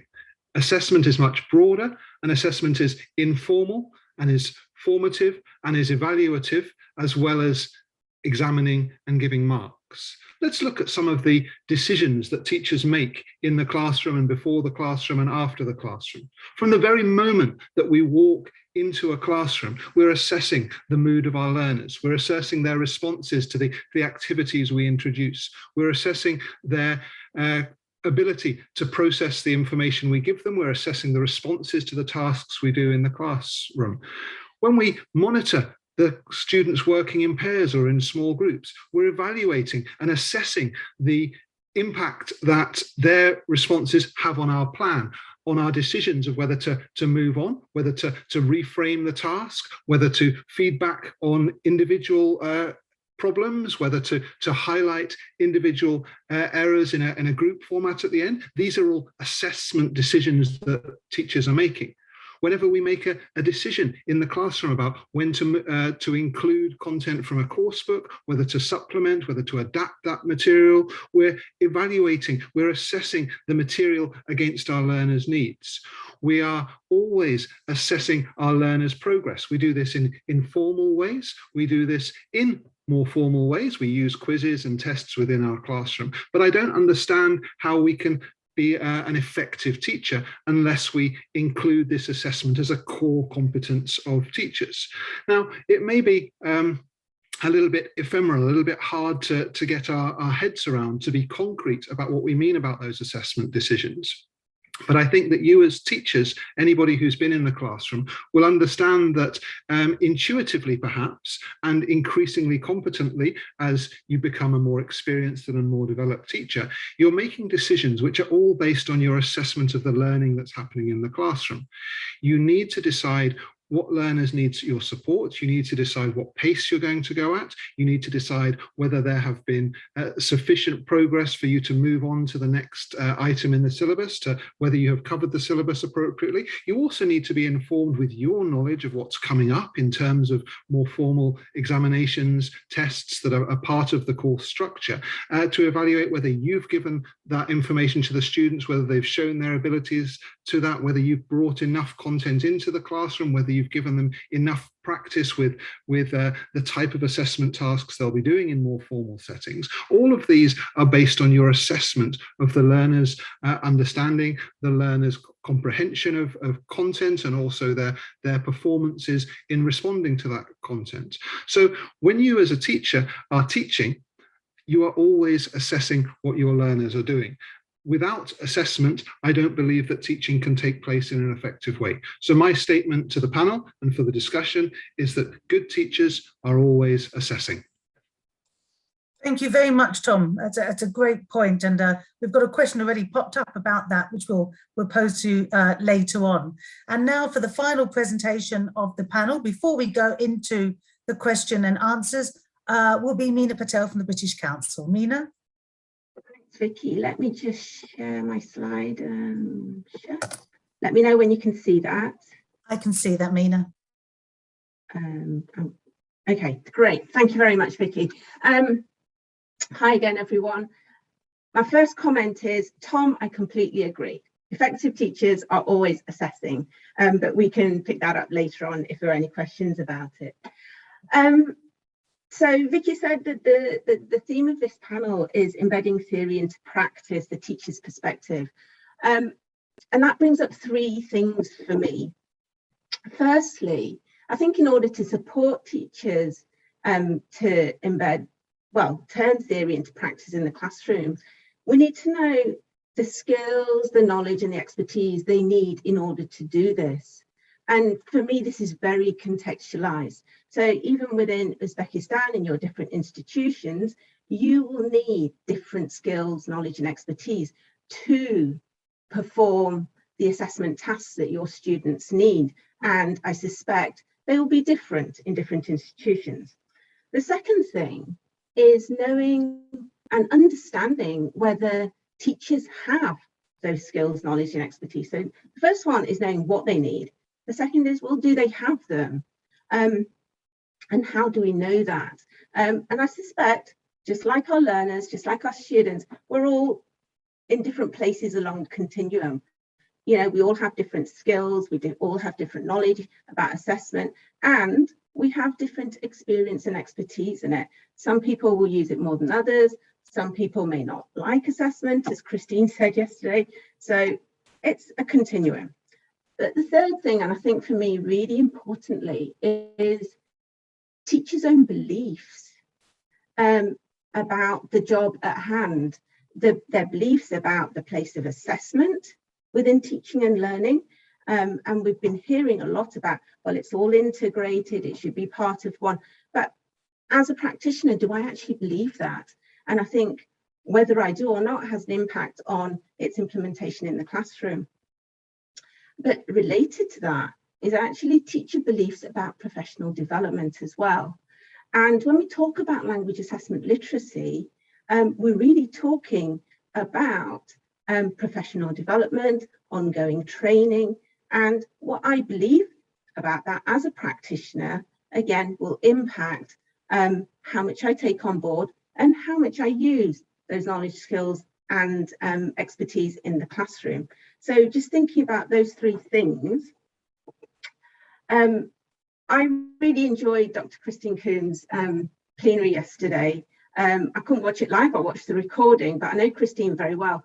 And just two things that I picked up from her session. One is about Stiggins. Stiggins is a personal hero, simply because of his work around assessment literacy. And, you know, things that he thinks that teachers need to know. They need to know why they're assessing, what they're assessing, how they're going to assess it, and what is the impact of that. And I think Tom also mentioned that in his plenary. So they're pretty core things that teachers need to know about assessment, whether it's formative or whether it's summative, really. But I think the questions that Christine herself asked really resonated with what I want to say today. So as teachers, as a teacher, what do I know and understand about testing and assessment? What do I do with what I know and understand? And what do I do to improve what I know? And I think the last question, again, is incredibly, incredibly important. And it leads me to my last slide, really, which is we've had colleagues on this panel that have talked very eloquently about education reform projects and teacher training. And we may or may not have had an element of assessment in pre-service training. We may or may not have had interventions as in-service teachers to do with assessment. But I think that depending on your beliefs, again, about professional development and the place of assessment in it, I think there's quite a lot of work that teachers can do on an ongoing basis in their classrooms with their colleagues. And for me, there are lessons that we can learn about professional development from our own teaching. So we encourage our students in the classroom to work together. We encourage them to share their ideas and work. And we encourage them to reflect, to review and to revise their work. These are basic things that we encourage our students to do. And my honest belief is that as teachers, we should be doing that as well if we want to improve in any area. I mean, I know this conference is about assessment and that's what we're talking about today. But for me, this is about professional development in any area. And depending on how important you think assessment is, you will or will not spend time on it. You might find other aspects of teaching and learning that you would rather spend your time on. But working together, so just in the staff room, you know, working out different ways of assessment. And Tom in his plenary gave us lots of different ideas of how we can use activities to assess. Sharing our ideas and our work with other teachers, bouncing ideas off them. And the reason I'm emphasizing it is sometimes as teachers, we do end up working in silos sometimes because we're just so busy running from class to class. And I think the most important thing is reflecting and reviewing and revising, thinking about, well, you know what, I did that in class. Maybe it didn't work. Maybe, you know, how could I do it better? Let me have, you know, talk to a colleague and ask their opinion. And I know this sounds really basic, but sometimes in our daily jobs, we often forget to do it. And, you know, we're just too busy doing. And the last point, and all of this is to do with teacher agency and taking ownership of our own development in the area of assessment. Thank you, Vicky. Thank you very much, Mina. Can I invite all the panelists to come back on camera? Let me stop sharing. Lots of questions. What I'm going to do in this section is I'm going to ask one of you to initially answer a question I will give you, but then I'll invite all of you to please give comments or alternative answers if you have them. So the first question is to Erkin, and then I'll open it to the floor. This has just come in. It says, in your view, what has been the biggest challenge in assessment reforms in Uzbekistan, and how does this need to be addressed differently? So what's the biggest challenge you've faced in the assessment reform program, and do you think it needs to be addressed in a different manner? Okay, thank you so much. That's not an easy question. Yeah, the thing is, I think the problem is about the army of people who are assessment literate. I think that's the biggest challenge. I mean, we don't have this army of people who are assessment literate. We have assessment literate people, but the number of these people should be increased. And we've been recommending and asking relevant authorities to establish master level courses on testing and assessment. I think this is now, if I'm not mistaken, colleagues who are listening to me can correct me. I think in one of the pedagogical universities, we now have a MA in testing and assessment, but I'm not sure about the teaching quality and staff who teach there. But we need to have more similar courses so that in all maybe pedagogical universities, there should be courses like this so that our teachers are assessment literate and we do the right thing. Right thing, as I told earlier, so assess higher order thinking skills at least in higher education. And this is also important for public education, but I'm talking more about higher education as I work with higher education more than public education. That's my answer. Thank you. Okay. Thank you very much. Does anyone else on the panel wish to also reflect on some of the major assessment reform challenges and how they could be addressed differently? Any comments? If not, then I'm going to just pick up on something you've said, Erkin. You mentioned that decision makers, not just our teaching profession, the educators need to be assessment literate, but decision makers, or you know, from ministry down to university administration, etc., need to have, as you said, literacy skills, assessment literacy skills. My question then, and I'll pose it, if I may, to Mina to start with. How do we support, because I know you certainly work in this field for us at the council, how do we support decision makers to become more assessment literate so that they can understand better the impact and the washback effect of everything obviously our panelists have been saying today? I think this came up yesterday, and I think Tom mentioned it also in his plenary. It's about getting those key stakeholders together in order to understand the impact of assessment and testing practices. I think the decision makers, if they can see the knock-on effects in schools, in institutions, but most importantly for the learners, I think then that will help them towards becoming assessment literate. But can I just go back to something that Erkin said? I think the endeavours in order to do an MA in assessment and that, I think they're fantastic. But I would say, what does assessment literacy, what does being assessment literate actually mean? And I think once decision makers have kind of defined that for their context, I think education reform becomes a little easier. But education reform, as we all know, is never an easy thing. But I think it's about getting key stakeholders together initially. Absolutely. Vicky, if I could just come in there to follow up.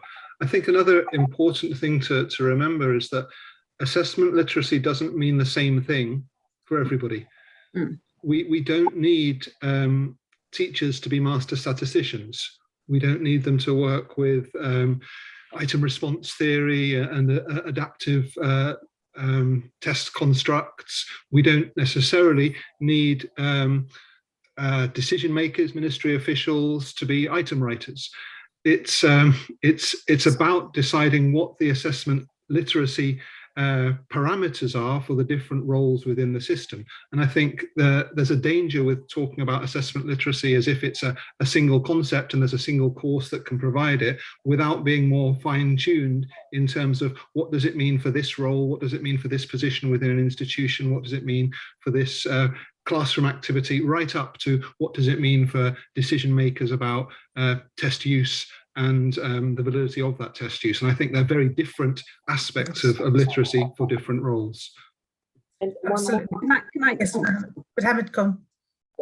more thing which will be generally fruitful is including some of the assessment literacy classes or general assessment in the bachelor's degree while students are studying in the philology faculty, because we have a lot of universities all over Uzbekistan. In Tashkent, we have the world's language university, in Samarkand, in some other regions, and including assessment as a subject will also do good. So the teachers and prospective teachers will be more knowledgeable about assessment practices and bring assessment to the classroom. Absolutely. And I think Mina wanted to add a point as well. Thank you for that comment. Absolutely. I did. Just to go back to the education reform, I think the other thing that sometimes concerns me is that we think that if we've had an intervention, if we provide in-service training, that is it, and I kind of think that professional development has to be ongoing. So as well as planning for that big intervention or that program or the course, I think we need to plan initially for, well, how are we going to support this on an ongoing basis? And I think that's really important. Yeah, absolutely. The follow-up and the impact of training, how it actually is appropriated or implemented in the classroom. Absolutely. Now we've got a really interesting question in the box that has been sent from Ella, and it goes back to something that I think Aiken mentioned in his presentation initially, but I think I'll ask it to Tom to start off with, and then we can all comment. You mentioned the application of Bloom's taxonomy for assessment purposes, and Ella's asking, should we be applying the same hierarchy of skills to the development of teachers' assessment literacy, starting obviously from the concept of understanding and then application, etc. Would that be a correct way to divide assessment literacy skills for teachers? So Tom, what do you think? Do you think Bloom's taxonomy, the idea that first we have knowledge and then we learn to apply the knowledge, then there's that creativity aspect, do you think that could be applied for teacher training in assessment literacy? Is it applicable? Yes, I think with a note of caution. I have a problem with Bloom's taxonomy in the segregation of these aspects, as if you can focus on the higher order thinking skills without taking care of the lower order thinking skills. It seems to me that any effective process of creativity is dependent on understanding, is dependent on remembering, is dependent on applying your knowledge into that creativity. And to suggest that we can create without thinking about remembering, understanding, applying is a false way of using Bloom's taxonomy. I think it's really useful as a tool to reflect on the type of activities we're asking our learners to do, or we're asking our teachers to do in assessment literacy programs. But the overlap in pretty much every task involves using these different levels of the taxonomy in combination, rather than to say, well, this is a create activity and none of the other skills apply. So I think, yes, use it as a tool and reference and check that you're considering these different aspects, but we can't go to the higher order thinking skills without the overlap between the levels of the taxonomy. Absolutely. And if I can carry on that point of higher order thinking skills or higher order skills, again, it was mentioned about the need to not just focus on lower order, but also higher order. Now, I think in many traditional tests, we focus on multiple choice questions. Now, we know why we do that. The grading is quite easy for that. And it's something that we're used to, perhaps as teachers. When we were students, it's something that we received in terms of our own tests that we had as students. Is it possible to have tests that are multiple choice and still assess higher order skills? Or do we need to review completely the type of tasks that we use in these assessments? So can I push that to perhaps, I mean, Erkan, you mentioned it in the first place, the higher order. Would you like to comment on whether you believe, I don't think there's a yes or no answer. I think there is, can we assess with a higher order with multiple choice, or do we also need to rethink the types of test tasks and the way we assess? Thank you so much. I first comment on quickly on Ella's question back, and then I will deal with this if possible. Ella, there is a nice article by Rick Stiggins in 1991. I think it was published 1991. And I think Mina has also kind of referred to that article. And if you read that article, Rick Stiggins already kind of comes up with different levels of assessment, kind of literacy, what teachers should know. I mean, school teachers should know what, and Tom talked about for example, so people who working in testing organizations, right? They have to know statistic analysis and other kind of difficult stuff, right? And so these are kind of already written by Stiggins. I think the article published in 1991, and there is also another article by Rick Stiggins. I consider him kind of father of assessment literacy, because I think he was one of the first people who started this topic. Correct me if I'm wrong. And 1995, he has another article on assessment literacy. So these are kind of starting point if you want, Ella. And as for the point about the multiple choice, being able to assess the higher order thinking skills, I think I would say a variety would be good, rather than just focusing on one type of test method. Maybe going just assessing multiple choice, multiple matching, and maybe gap filling and others, because they would anyway assess kind of elicit or assess different kinds of constructs. I think multiple ways would be better for me. Absolutely. I totally agree. Mina? Can I just jump in there? I was just saying, I think the short answer for me is yes, you can, if you want to assess higher order thinking skills through multiple choice, but then you would need the expertise in item writing to be able to do that really well. So that's one thing. I'm not saying it's a desirable thing, but it can be done. But for me, so the higher order thinking skills is the what do I want to test? But then how you do it depends on why you're doing it.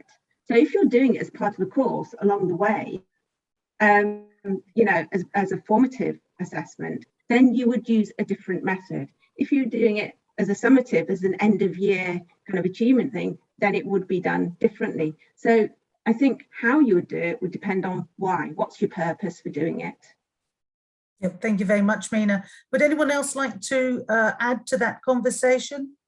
Or I can go to the next. Vicky, I think it's a nice example of how learning-oriented assessment can work, in that if we have test tasks which are multiple choice based, let's imagine a reading text with multiple choice comprehension questions, and it's very likely that those multiple choice questions will traditionally assess the understand and apply dimensions of the lower order thinking skills, but repurposing that text as a learning activity, taking away the multiple choice questions, reading it for its content first, giving back the multiple choice stems without the options, and asking learners to analyze what they think where they think the correct answer will come from, asking learners to create their own questions based on the text. These are all ways of repurposing a lower order thinking skill task for higher order thinking skills in the classroom. And I think that's the kind of the alignment and where we see learners getting comfortable with what underpins assessment activities by actually using those higher order thinking skills to analyze and evaluate and create in classroom activities. Absolutely. I think it's a very good point. Thank you very much, Tom. Now I'm going to shift gear a little bit, and it's something that Mohammed Khan mentioned around that cooperation with private companies. I have a question for you that's just come in. You spoke about the concept of partnerships with private organizations. The question here I've received, and I'm reading it now, is what level of responsibility should the test provider take for teacher training? So if you do team up with a British or an American or international agency, what level of responsibility do these test providers, and for example, let's say the British Council or American Friends for ETS, what level of responsibility should they have for teacher training and helping the test takers, candidates and teachers understand the test? What do you think there? Then I'll pass it to the rest. There's a great responsibility of test providers. Because could you speak a bit nearer? Apologies. Sorry. I forgot my microphone. So in terms of responsibility, they have a perhaps major responsibility in terms of the question, because if they are going to provide assessment, they should provide reliable resources for this. That's important part of construct of the assessment. So students or candidates, whoever taking a test, they should be able to be familiar with the question type.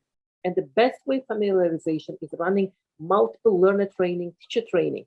And majority of teacher training, in my opinion, should be provided free of charge under this partnership scheme, rather than be paid, because it is responsibility of assessment provider to inform candidates, to make sure that the candidates are well prepared, they know. And the main purpose, the primary purpose of learner training, teacher training, or different workshop that could that may not be full teacher training program, but a very small workshop, just to make sure that the candidates and teachers are familiar.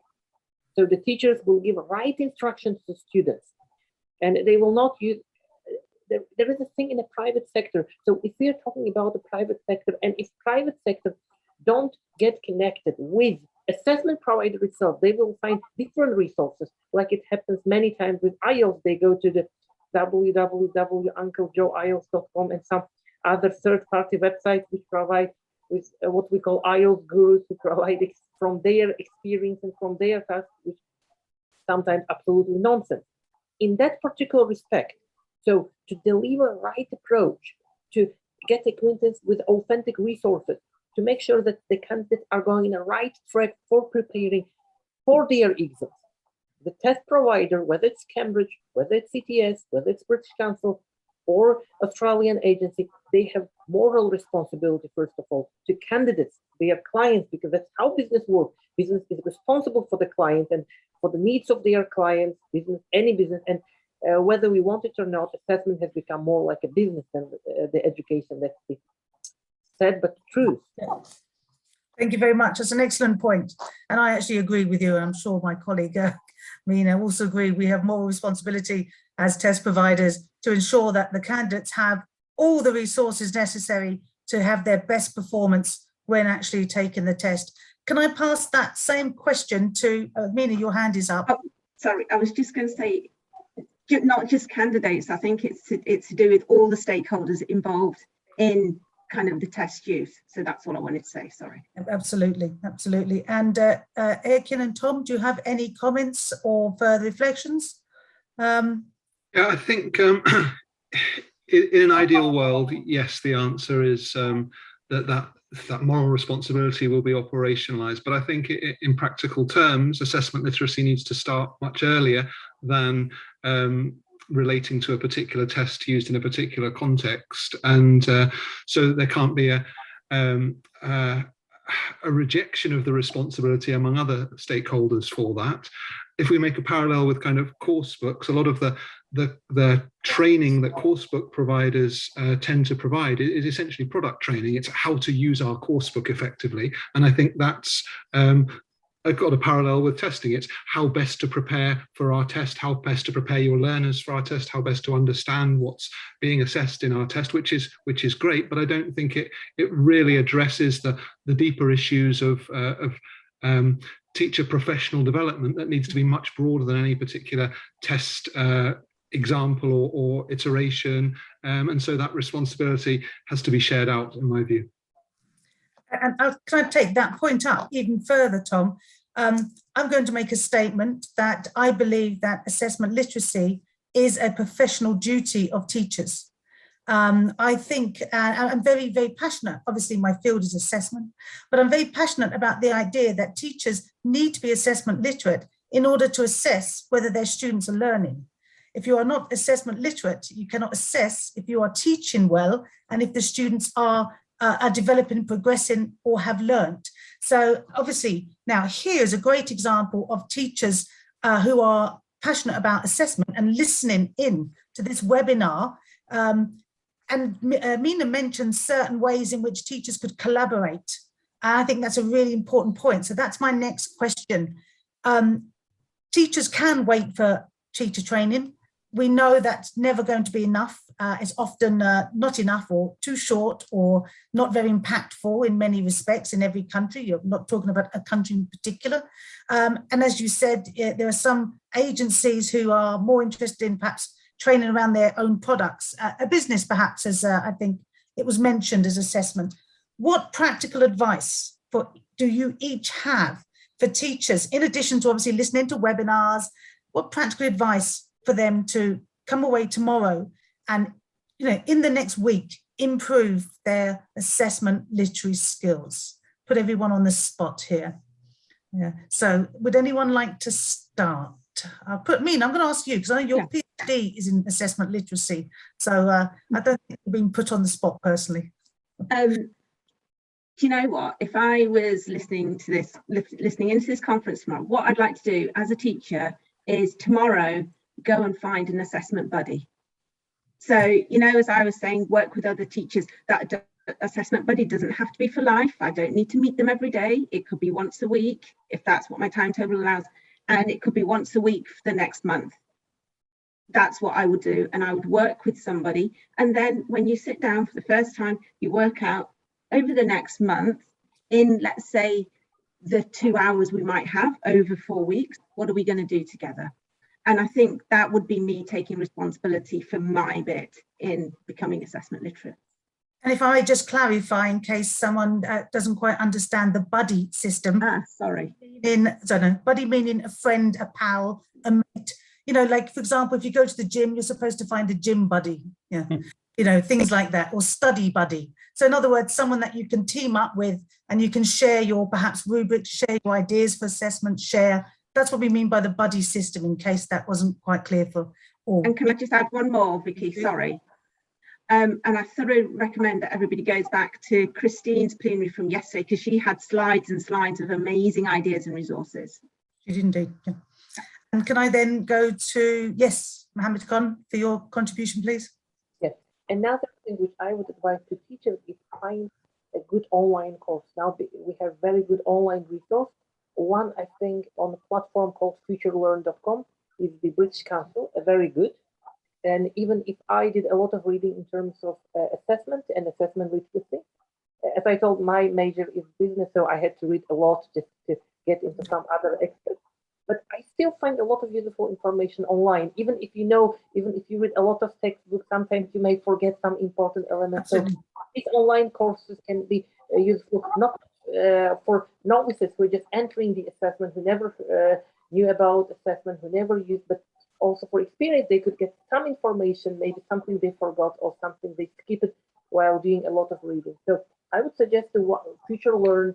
There is a very good assessment. I can't recall the name of the assessment course. That was very useful. Another one is the Cambridge English Assessment course. That's the assessment literacy. And also in the Cambridge University Press website, Cambridge.org, there is also some 10 hours professional development online courses with some workshops and so forth. Of course, I don't want my point to sound like an advertisement of such things, but that's something they can get handy. Living in Uzbekistan, it's very difficult to find a good quality print books. Let's be honest. Indeed.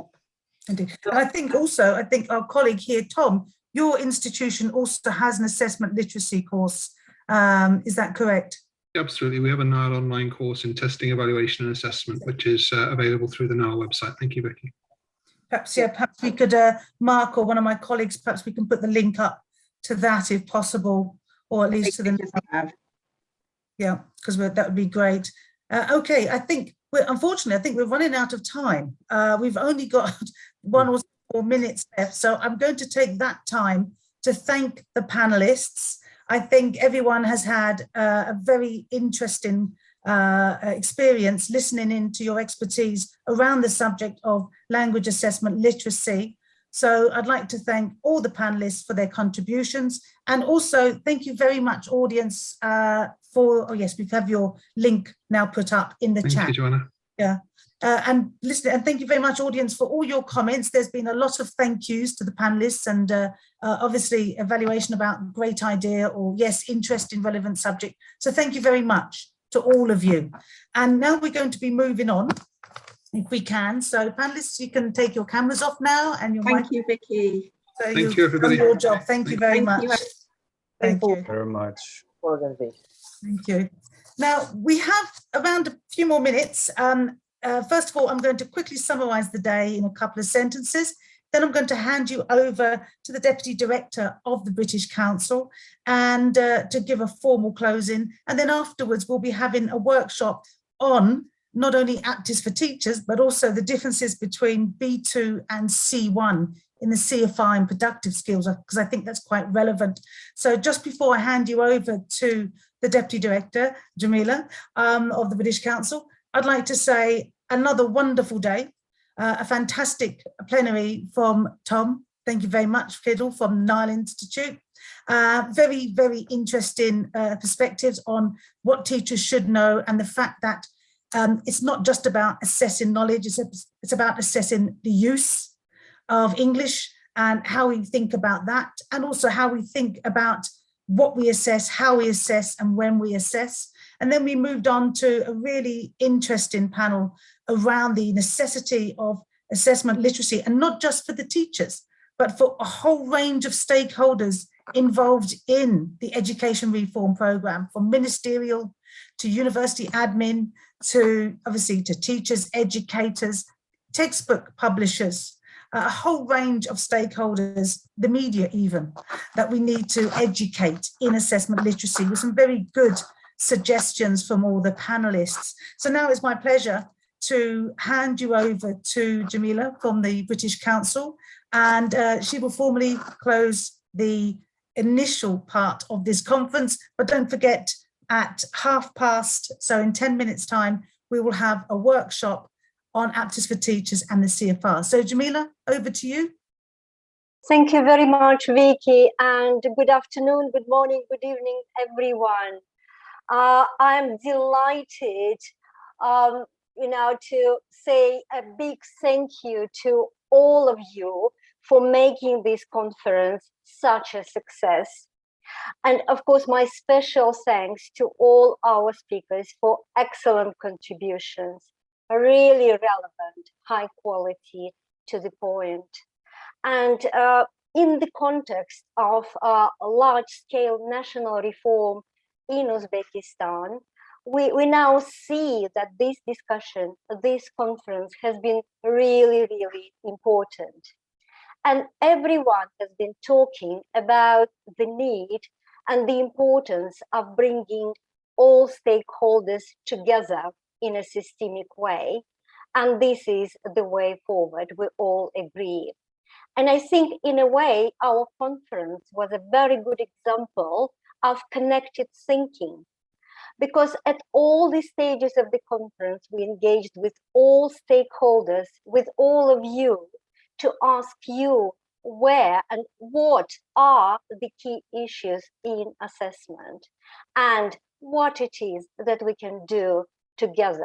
So based on what you said to us, we actually developed the content of this conference, and we can see it worked. And this needs to continue, this connected thinking for successful reforms. But as many speakers said, we need to think about little steps. You can't make, or bring about changes overnight. And reforms in education take time. We all know from our experience. So among immediate action steps, we will produce a report to summarize all the findings and recommendations of this conference.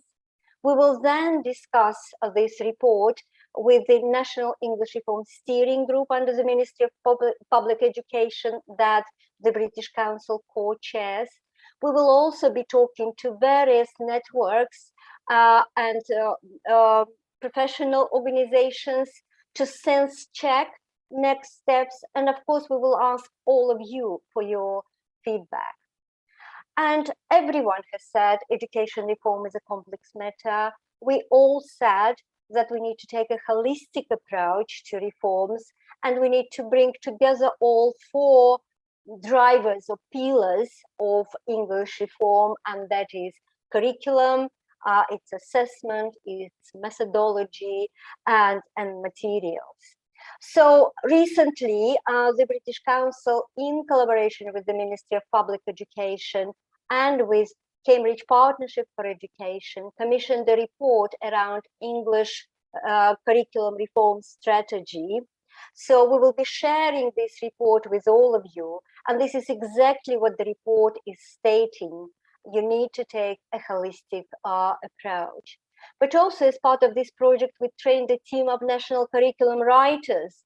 And I know all of them were taking part in our conference. So you dear team, play a vital role in bringing about all these changes. And of course, teacher education. We spoke about preset, we spoke about inset, we spoke about professional development for people who work for language centers and other education institutions. We really need to address this. Yes, our wonderful preset program has assessment as an integral part of it, but things have changed since we developed this program.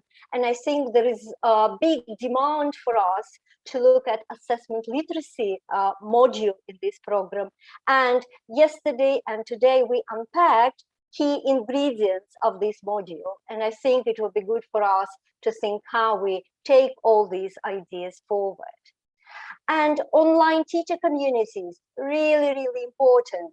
And we know that the Ministry of Public Education, Avlani Institute, preset networks, they already exist, and they bring together English or other subject teachers in different sectors of education.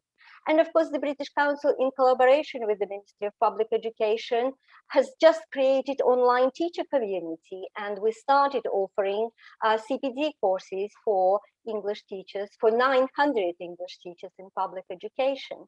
But other international agencies are running big projects and again creating different peer support, knowledge sharing, networking opportunities.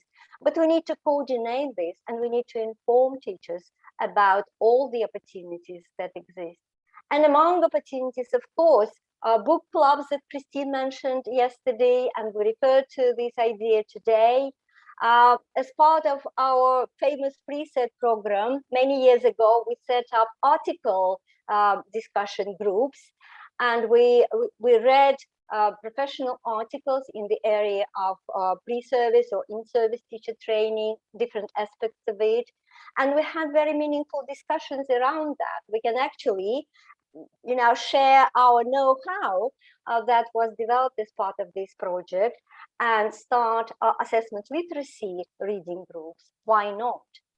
So lots of things, I think, for us to take forward. and lots of ideas which we'll group and summarize. But I think instrumental to all of these projects and initiatives is partnership. And as we said on day one of this year, the British Council in Uzbekistan celebrates its 25th anniversary. And this is our opportunity to thank all our partners, all of you in the first place, for excellent partnership and collaboration. So thank you very much. Thank you, Jamila. And just to let everyone know, let me just share my screen if I may. We're going to, can you see my screen, Jamila? Yeah. Everyone can see that, hopefully. Yes. Great, great. Let me just move this and put it in the, okay. So we'll now be having a workshop, as you can see from the beginning, on Aptis for teachers and on focusing on the productive skills, explain the difference between B2 and C1, which I know is of interest to our teachers out there. So all I'd like to say, Jamila, is thank you very much for giving us this opportunity to hold this 3-day event jointly with our partners in Uzbekistan and the British Council national team in Uzbekistan and the global assessment team. And I think everyone will say it's been a very, very fruitful and interesting conference. And I do hope it is not the just the start, not the end rather, but the start of a whole coherent series of assessment related events, which we will, I think, let everyone know about very soon, our next events. So thank you very much, Jamila. And now I think it's time for our workshop. So thank you very much. Okay, so just to make sure, my colleague Mark, are you in the background there, Mark? I am, and I'm looking forward to the workshop, Vicky. Great, great. Okay, so good afternoon, everyone. I think most of you know me by now. I've been the moderator for the last 3 days, and we're now going to hold a workshop on the Aptis for Teachers test, but we're not going to focus so much on the test. We're going to focus on what productive skills are at B2 and C1, how they are assessed within this test itself. So hopefully you'll find it useful.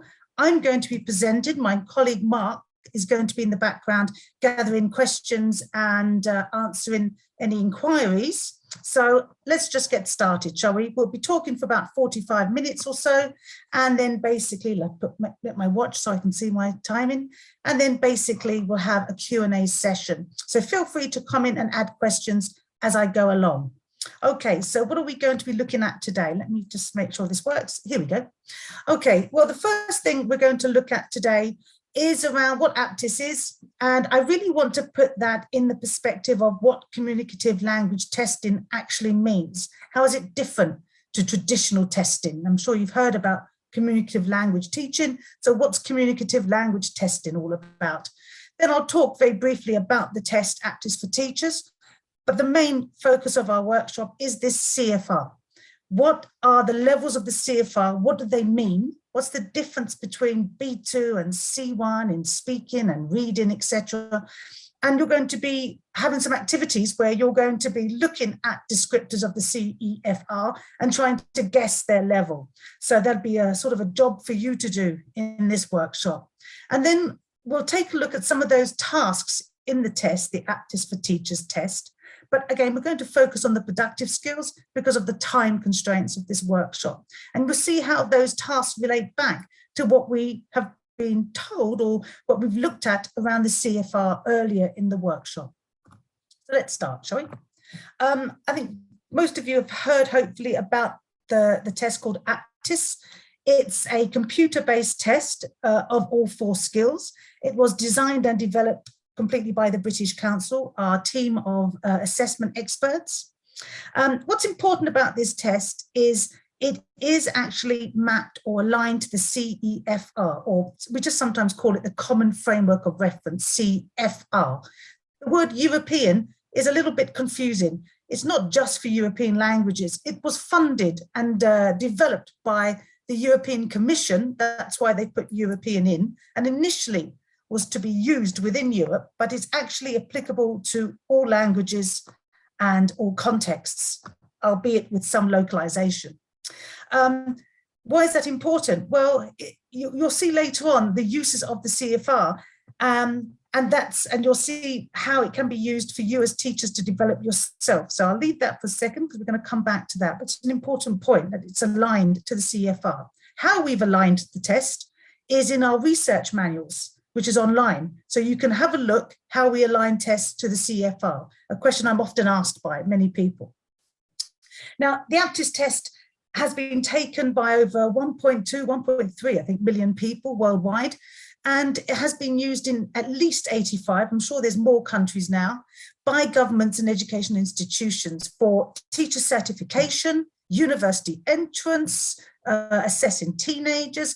We have multiple variants of aptitude, I'll tell you about in a minute. And we have used them for very high stakes as well as some relatively low stakes purposes as well. So let's have a look at what it actually tests.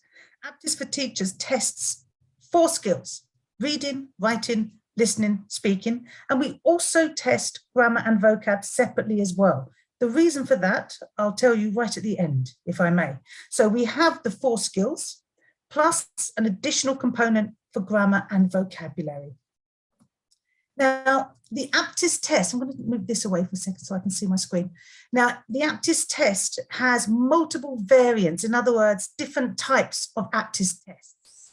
We have the aptitude general test, which is for anyone 16, 17 years and older. We have aptitude for teachers, which is predominantly only for teachers. And I'll talk about that. That's the subject today. We have aptitude for teens, which is a test for 13 to 16, 17-year-olds. And these 3, general, teachers and teens, they test from the levels of A1 to C level. Okay, I'll explain the difference between C, C1 and C2 later on, but the tests go up to the C level. So we report, in fact, the tests go from A1, A2, B1, B2 tasks, and if you exceed the B2 level, then you are judged at being C, in other words, above C2. We have 2 tests, Aptitude for Teens Advanced and Aptitude Advanced, which test up to the C2 level. So in other words, they distinguish between a C1 level and a C2 level in the test itself. Aptitude Advanced actually starts at a B1 level. So you can see there's variations of our aptitude tests that we have for multiple purposes and uses. The ones we're interested in today is aptitude for teachers, of course. Okay, when you take an aptitude test, regardless of the variant, you will receive a candidate report. Now, what's important on this report is the fact it has numerical scores. Here, I'm going to give you the big picture, bigger, 1 second. Here's a bigger picture. It have numerical scores as well as CEFR levels. Okay, why is that important? Well, first of all, if I'm taking, say, a listening, reading, speaking, writing test, I have a score. So here for Mr. John Smith, it's 34 out of 50 or 28 out of 50. And here for listening and reading, I'm in the B2 range and in the B1 range. Why are scores as well as CFR levels necessary and important? Well, because the CFR levels are broad. So in other words, there's a lot to learn to get from B1 to B2. And if you are trying to improve your English from, say, B2 to C or B1 to B2, then sometimes you take a year's course or you are studying for 2 years or 6 months, but you do not go above that it would go outside of the level you're in. You may be at the bottom end of B1, and after studying many hours or a course or a year, you may be at the top end of B1. If we only gave you the CEFR level, it could be quite demotivating to think, I'm still B1. But by giving you the scores, you'll see that, let's say this, say 28 has become 35 after you study. So you can see your improvement. And that's really important because I think people assume to jump from one CFR level to another is easy. And it only takes 100 hours, or that's not the case. It can take several years, especially at the higher levels, to go from, say, B2 to C. It can take a long time even to go from B1 to B2, a lot of hours of study. And I think that's really important that people realize that, and that therefore we also added the numbers so that you can see improvement and people can make better decisions. Also, as teachers, you can map that grade here on our cutoff scores, so you can see if you're at the beginning, in the middle, or at the end of a CFR. And that's really important to know that if you're just at the end of B2, top end of B2, you know it just needs that extra injection of studying and practice for you to jump, hopefully, into that C1 level. So that's important that we have this information on the reports for you. So what's communicative language teaching? What am I talking about? Well, basically, Professor Green mentioned it very clearly in his webinar. Professor Green said, we must have test tasks that reflect, that mirror as much as feasible, the tasks that we actually perform outside in the real world. Therefore, when we have a test, let's say it's just a test of multiple choice grammar test, okay? The difference between the past simple, the present perfect, looking at the articles, is an indefinite article, definite article, no article, looking at perhaps the verb, perhaps adjective and adverb, etc., etc. We've all done these tests. In reality, you're knowing the difference between the past simple and the present perfect doesn't mean much. It means you know the difference between the past simple and the present perfect. What's important to me, as someone who works within language and assessment, is whether you can use that knowledge when you answer the phone, when you ask for information, when you read an article, when you listen to an announcement, whether you can understand the difference or communicate the difference. And I think that's what communicative language testing is about. It's not about knowledge, it's about applying that knowledge to real world tasks. So, for example, what do I mean by real world tasks? Well, if you're in London, then you're going to go by train or metro, and you're going to hear possibly an announcement about change of platform. That's a real world task.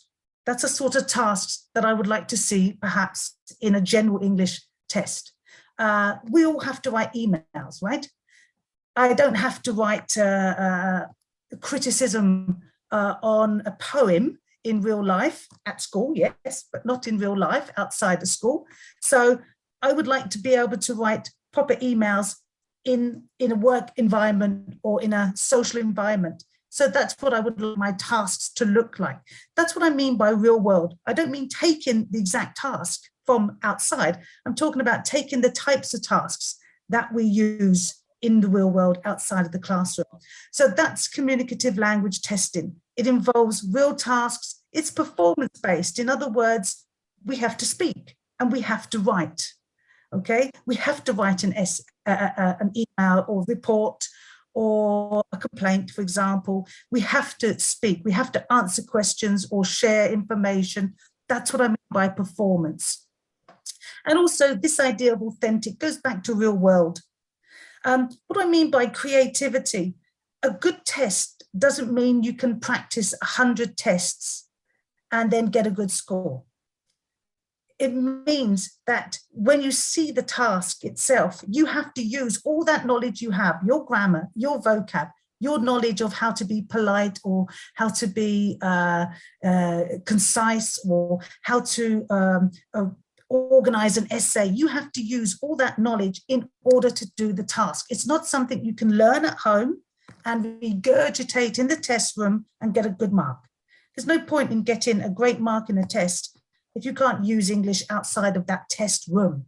So these real tasks are absolutely important. And that's what I also mean by integrated skills.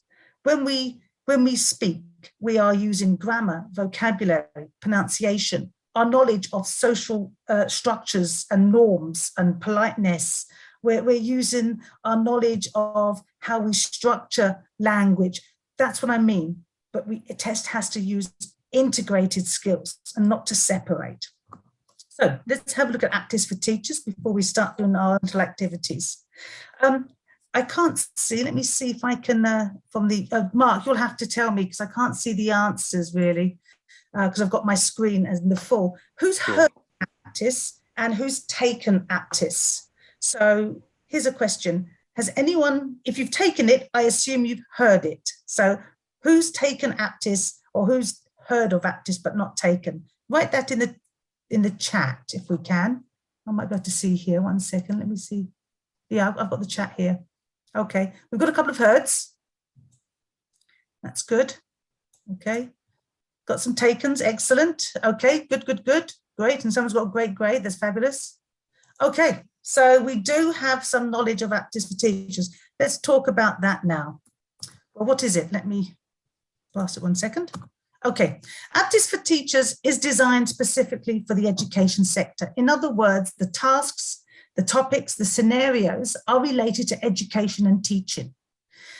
You won't find a text about gardening, for example, because what we wanted to do is we wanted to focus on teachers. The reason being is if the tasks and scenarios are familiar to your context, then when you perform the test, you'll only be focusing then on your language, not on whether you know much about gardening, etc.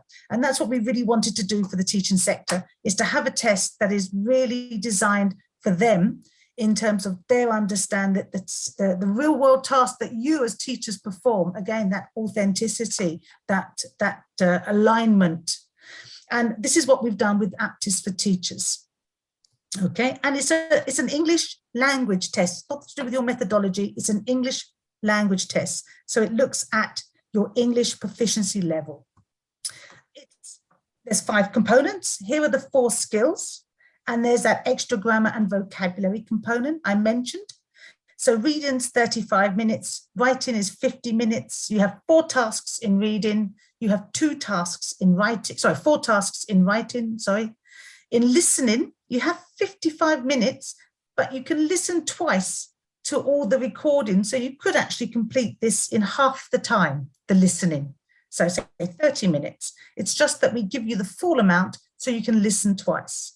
And then in speaking, you have 4 tasks as well, lasting 12 minutes. But in this workshop, we're going to just look at really productive skills and focusing not 100%, but mainly on the differences between B2 and C1 and how we reflect that in the tasks. So before I look at the task that's right at the end of this webinar, I want to ask you about your knowledge of the CEFR. Please look at these 4 statements. The first one, A, is that you've read those documents. There's a 2001 document, there's a 2018 document. As Tom mentioned earlier, they're around 300 pages each. Have you read them? Are you familiar with them? Do you know all those 80 plus descriptors that are in the 2018? Can you explain the difference between A1 writing and A2 writing, or C1 speaking and C2 speaking? That's the A. B is, no, I can't do that. I haven't read everything, but I'm pretty clear about what the CFR is and what it used for and how to differentiate levels. C is, I've heard of it, but no, I couldn't do what you've just mentioned. And D is, what's the CFR? So let me have a quick, I can see the chats now. I've worked out how to do that.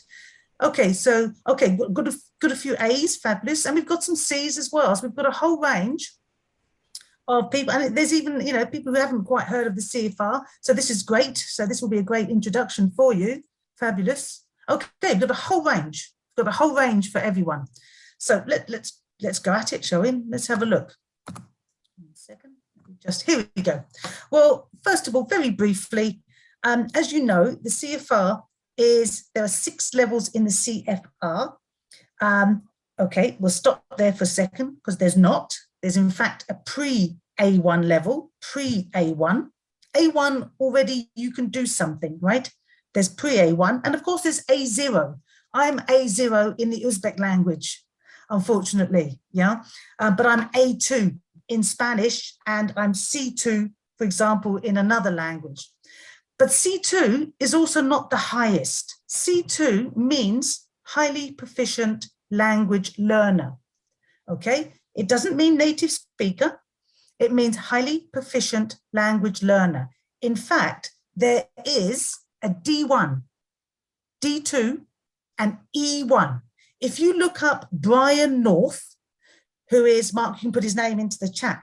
Brian North is one of the architects of the CFR, the original 2001 CFR, and he talks about levels above C2. Now, don't get worried, everyone, here, because again, we must remember, we're not talking about native speakers, we're talking about language learning. And in fact, some native speakers are not C2. Let's get this clear. Just because you're a native speaker, it doesn't mean you are highly proficient in language. I'll give you an example. There may be some, I don't know, people who work cleaning the streets in my country, English people, who would not be a B2 or C1 in writing.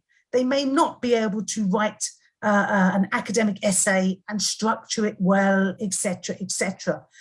They may not be able to be a C2 reader and read works of literature, for example.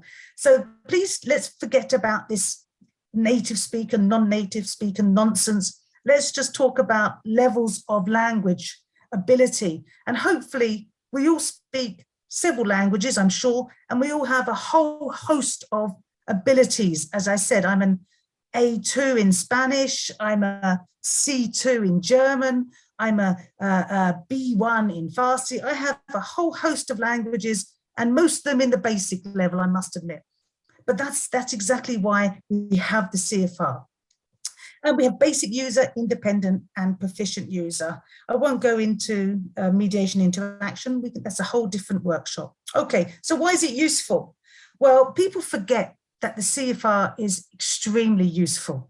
Why? Well, in the old days, if you're an old teacher like me, we used to use terms like beginner, intermediate, advanced. But when I talked about a student being intermediate or high intermediate, low intermediate, upper intermediate, whatever we used to use, my understanding of that intermediate may have been very different to you and your understanding of intermediate. So we didn't actually have a common language. The textbooks were intermediate, beginner, advanced, but they had no basis. So an intermediate textbook could have completely different level to another intermediate textbook.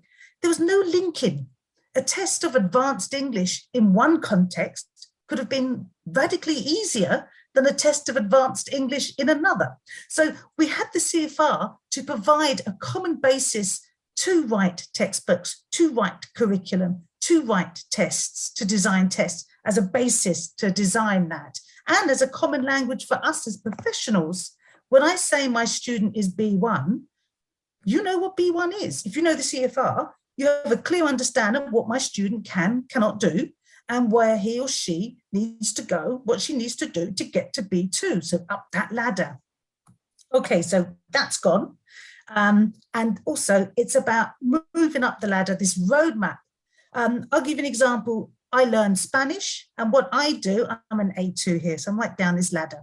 What I do with my teacher is I write down everything. I'm at the top of A2 now, and I write down everything that I should know at the high level of A2 in all my 4 skills. And what we do is, as we go along on our lessons, we sort of tick off what I think I can do, if I think I can do that, and then my teacher then ticks off, you can do that. So I can, as I'm going along, I know what I need to be learning. I know what I need revision in. I can see my progress by being able to tick off, yeah, okay, A2, you can describe your home city and ask questions, etc. Okay, yeah, tick, tick, tick. It gives me a roadmap. And also I know what I need to do at B1. So I've got those ahead of me, stuck on my wall in front of me, in fact, to give me a little bit of motivation to actually get some Spanish studying in done today. Okay, so it's a really useful. I'm going to show you one scale, called the global scale, okay? There are over 80 scales in the 2018 document. Mark, perhaps you can put a link to where they can get these documents for free on the Do that now. Yeah. Fabulous. Yeah. Basically, again, Tom was very right when he said these documents are daunting. But let's just take this scale, one of them, and let's see how useful it can be. I'm going to make it a little bit easier for you. Okay, here's the B2. Can you read this? This is B2 generally, what B2 means in language generally, okay? Not in a certain skill or in a certain area, but generally. Can you read that? And I'll discuss that with you.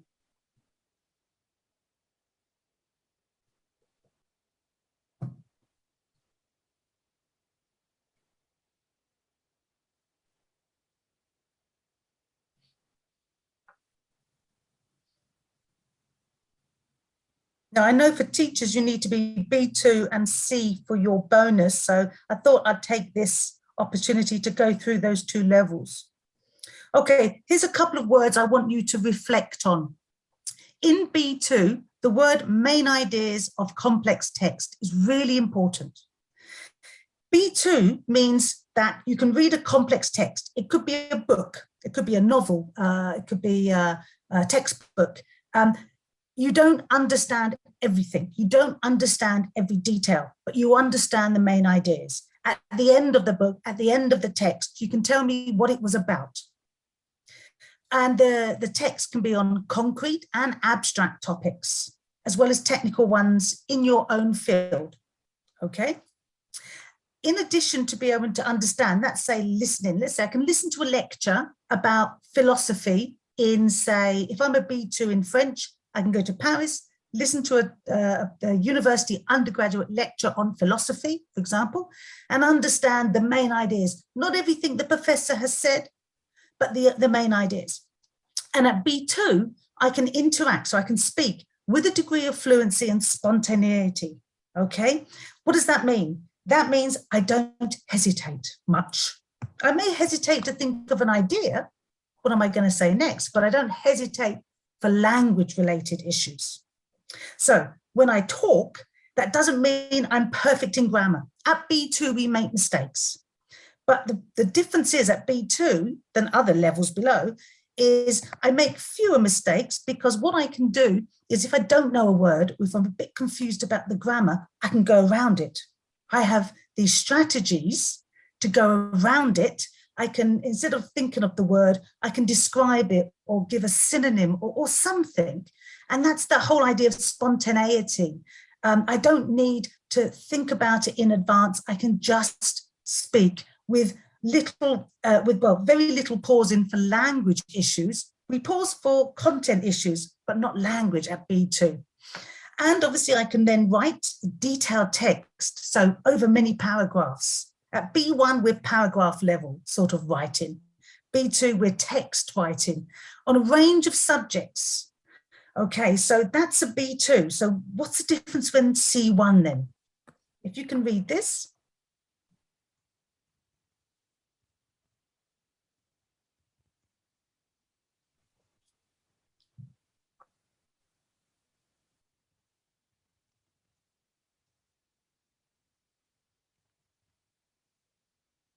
Okay, let's start with the differences. I'm going to go back very quickly. Oops, one.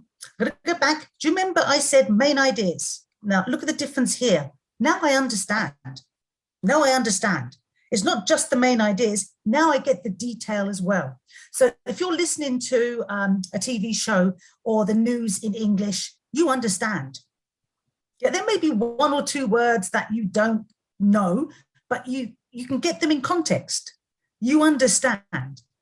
And you don't just understand what's being said, you understand what is being implied. So it's not just what you hear, it's what does the speaker mean? Are they trying to be ironic? Are they trying to be funny? Are they trying to be rude? You understand that sub-level layer, okay? And here, it's not just about fluency and spontaneity, but it's just fluent now. You're not, I'll go back if I may, sorry, wrong way. It's not a degree of fluency. Here is, you are fluent. There's very little searching for expressions. And if you are searching, it's probably like native-like, where I'm just trying to find the exact way of saying it. You won't make any noticeable pausing. You can hold a conversation or talk at length without stopping. And that's really important. So if you want to know if you are, stand in front of the mirror, ask your friend to give you a topic, let's say architecture in Russia, and then talk for 5 minutes without stopping. Time yourself. Keep going. Talk nonsense. Why not? But can you keep going? That's the really important part of C1. And then tape yourself. How many mistakes did you make?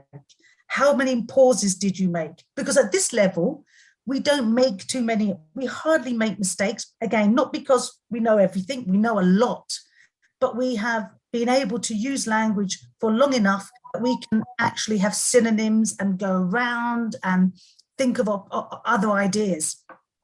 And this is really important, this word flexibly, and I've got to come back to that on many times when C. When you can use it flexibly, it means you can use language in different contexts. Example, okay, if I'm a C person, C1, C2 in English or French or Russian, Uzbek, I know how to speak correctly to a child. I know how to speak correctly to the Queen of England if she turned up in my office. I'd have to change my language, right, from a child to the Queen of England. I know how to speak correctly to my boss and to speak differently to my friend, my mate, down the local gym, for example. More importantly, I know how to change my language to the same person. So if I ask my boss for perhaps a new computer because my one's a bit old and it sometimes cuts out, that's one thing. How about if I ask my boss for more money, for a huge pay rise? It's not going to be the same language. It's not going to be the same language at all, whether it's written or spoken. So that's what I mean by flexible. I like the word manipulate. We manipulate language. How about making a joke? How about being ironic? You know, this is where we get into the C range, where we can happily do that, and without any hesitations, without much searching in terms of language, and on complex subjects and demanding long texts, etc., etc. So that's the difference between the B2 and the C generally. I want to delve down a little bit more, some fun exercises we're going to do now, okay? So here's a fun exercise. So everyone get ready in their chat boxes. You're going to see some descriptors from overall speaking. So we went from the global, now I've got to go to overall spoken production. Now, there are CFR levels in this exercise. All I want you to do is tell me, I'll show you now, there are 3, hopefully you can see the colors. I'm colorblind for dark colors. So hopefully you can see the 3 colors. There's gray, green, and blue. There are 3 descriptors for spoken level. All I want you to do is tell me which one is the highest level. Which one is the highest CFR? Don't tell me what the level is. Which one is the highest level? So I'll give you a couple of minutes to read and then put in the box. Is it the blue one? Is it the green box, or is it the gray? Which describes a higher level of spoken production? Let me see what's happening here. Getting quite a lot of ones saying blue, Vicky. Okay, quite a lot from blue. Let's have a look. 1 second. There you go. So what do you think? Okay, you're right. You're right. Okay, how do we know these things? Well, first of all, when we have a level in a CFR, the word simple or basic always comes up because that's the basic level.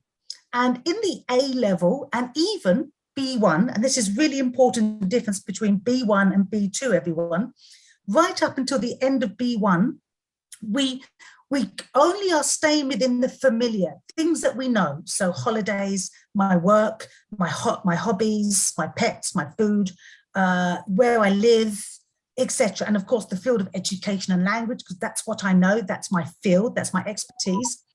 That's in the A1, A2, and B1 range. So B1, we've got fluent, but it's in the familiar. That's really important, because there's a difference between being able to talk about your profession and about your family fluently without much hesitation.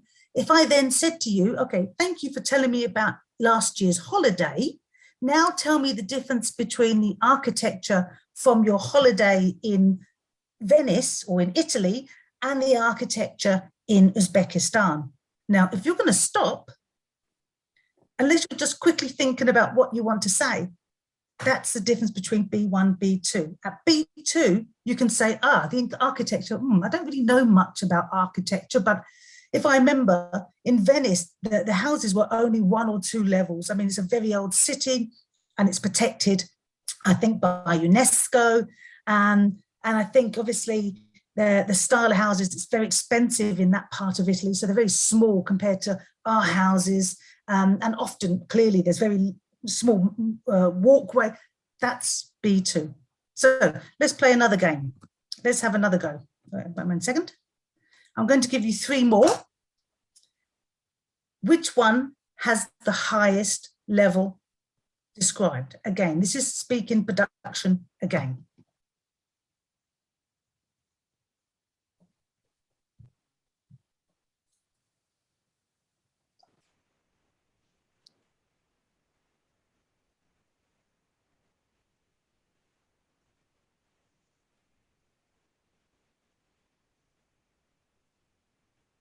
What are we seeing, Mark? We're seeing a bit of mix. There was an early one with blue. There's a couple of greys. There's a lot coming in now for green. Okay. Well, I think you've Another got... for blue. Yeah, a lot of green. Good, good, good. Okay. Now it gets quite difficult. When we start going up the CFR ladder, it gets quite difficult to distinguish. So let me give you help here. When we speak at B2, here we are clear. B2 is a level where there are errors, but these errors do not lead to miscommunication. Remember that. So when I write at B2, I make errors, but it's not as if the person reading my email has to then write back to me and say, I don't understand what you meant. The message is clear. It's just there are some errors, but not in the basic stuff, but in the more complex sort of grammar and vocab areas. Okay, so here you've got a wide range of subjects. You can write quite clearly and you can give detailed descriptions. That's fine. You can speak and give detailed descriptions. And here you can expand and support. That's B2. So let's say we talk about the advantages of studying abroad. You can talk about the advantages, describe, explain, exemplify your view. That's B2. At B1, now it gets a bit more complicated because it goes from a wide range to more complex subjects now. And it's not just about giving clear descriptions. Here, we're talking about integrating the main theme of studying abroad, integrating that with other themes around perhaps, trying to integrate into a different society, the difficulties of cultural differences and social linguistic norms and religious sensitivity. That's where you start to expand upon your topic in this integrating sub-themes. And at C2, basically, it's a very high level, and the word smooth flowing, well structured, easy to follow, clearly, and also not only you giving your own ideas, but you're also helping the listener. You're so advanced at that stage. It's not just the language comes naturally. You're more focused on how you project that content to the listener in a more logical, structured way, because the language at C2 is not a focus. It's there naturally. Okay, so let's move on. Now we have another one. This descriptor comes from monologue, describing experience, again, speaking. Now, here, I want you not only to tell me which is the highest, but which level do you think it is? Let's start with the green. Is it higher or lower than the gray? And what level is green? That's my question to you.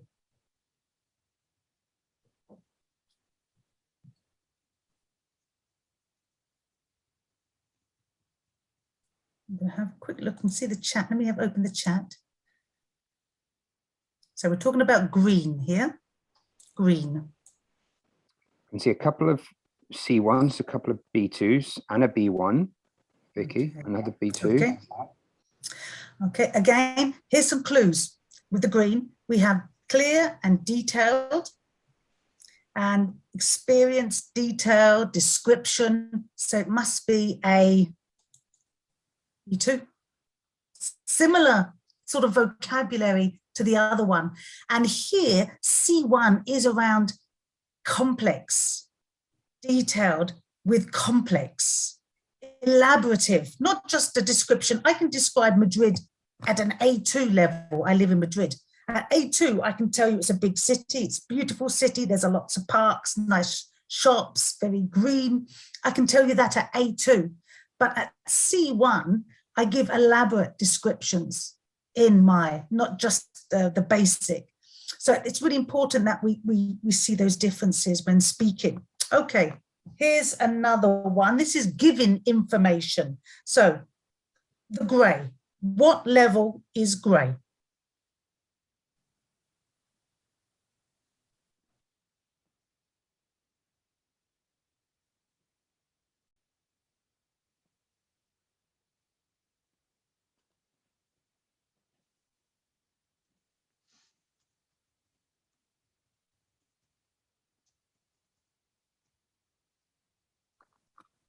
Let me just give you the answer.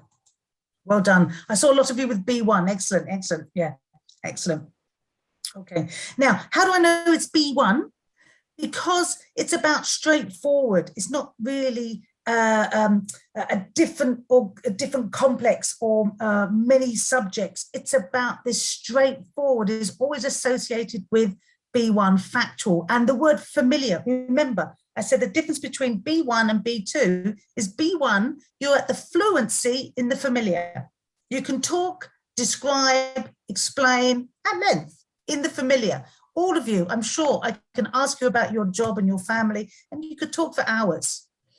But then if I move to another subject, if I move to technological advances in the last few years that perhaps, you know, that your children know and we don't, yeah, could you talk about that fluently with spontaneity? Yeah, that's then you get to that B2. That's where you get to the B2 side, yeah? Okay, now I'm going to just do one for this, then we'll move on to the next part. This is another one. This is now written production, everyone, the overall written production. I want you to identify the lowest proficiency here. Which one is the lowest proficiency?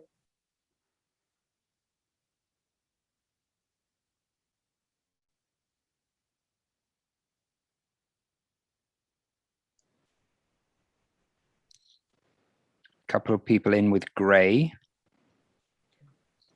Someone's Well done, well done. Right. Okay, because the word straightforward is there and familiar, so that's obviously the B1.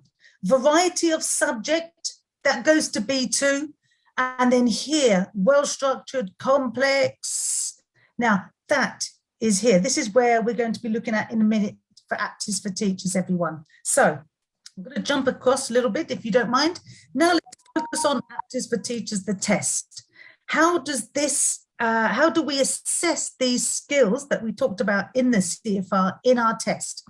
Well, in the writing test, and again, we're only focusing on writing and speaking, we don't have time to look at the 4 skills. You have 4 parts. Now, the first part is an A1 task, because it's word level. The part 2 is an A2 task, because it's at sentence level, very much basic information. Part 3 and part 4 are the interesting one. These are B1 tasks and a B2 task. Now, remember, to get C grade in Aptis for Teachers, you have to be above a B2. Now, B2, if you remembered in writing, if I go back, if I can, here, this is a B2 in writing, is clear, detailed, synthesizing, valuing information. I'm going to show you another B2, if I may. You can write an essay, you can develop an argument, you can write detailed descriptions, You can support your point of view with examples, etc. That's a B2. But if you want to go above a B2, then you have to have you have to have a much clearer written text. It has to be very well structured. Clearly, there has to be evidence of complex language and complex structures if it's appropriate to the task. Okay, there has to be clear, obviously correct punctuation, but more importantly, above the vocab and grammar, it's around that structure. And that's the first thing here, you'll see, the structure. So it has to be easily read, coherent, cohesive, within the sentence, between the sentence, etc. So let's have a look at the task itself. This is a B1 overall writing again, just to remind you. So what does Aptitude for Teachers B1 writing look like? Here, you get 3 parts of this task. First of all, you only see part A first on the computer. And it says here, you're talking to 3 other teachers in a teacher conference in a chat room. Okay, talk to them using sentences, 30 to 40 words for each task, and you've got 10 minutes to answer all these questions. So you'll see, first of all, on the screen, what did you decide? Why did you decide to come to this conference? And you've got to write 30 to 40 words. That's several sentences, say 3-4 sentences usually.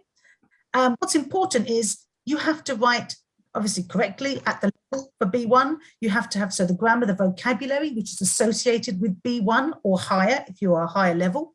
But you also have to be able to structure internally the sentences and between sentences, because that's also what we'll be looking at.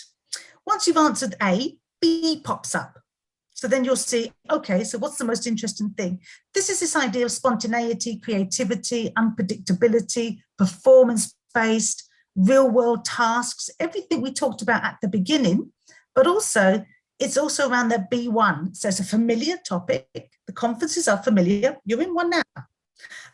It's paragraph level writing. You only are writing a short 2 or 3 sentences for each one. That's the B1. So let's have a look what B2 tasks look like. So remember, it's around a variety of subjects, detailed.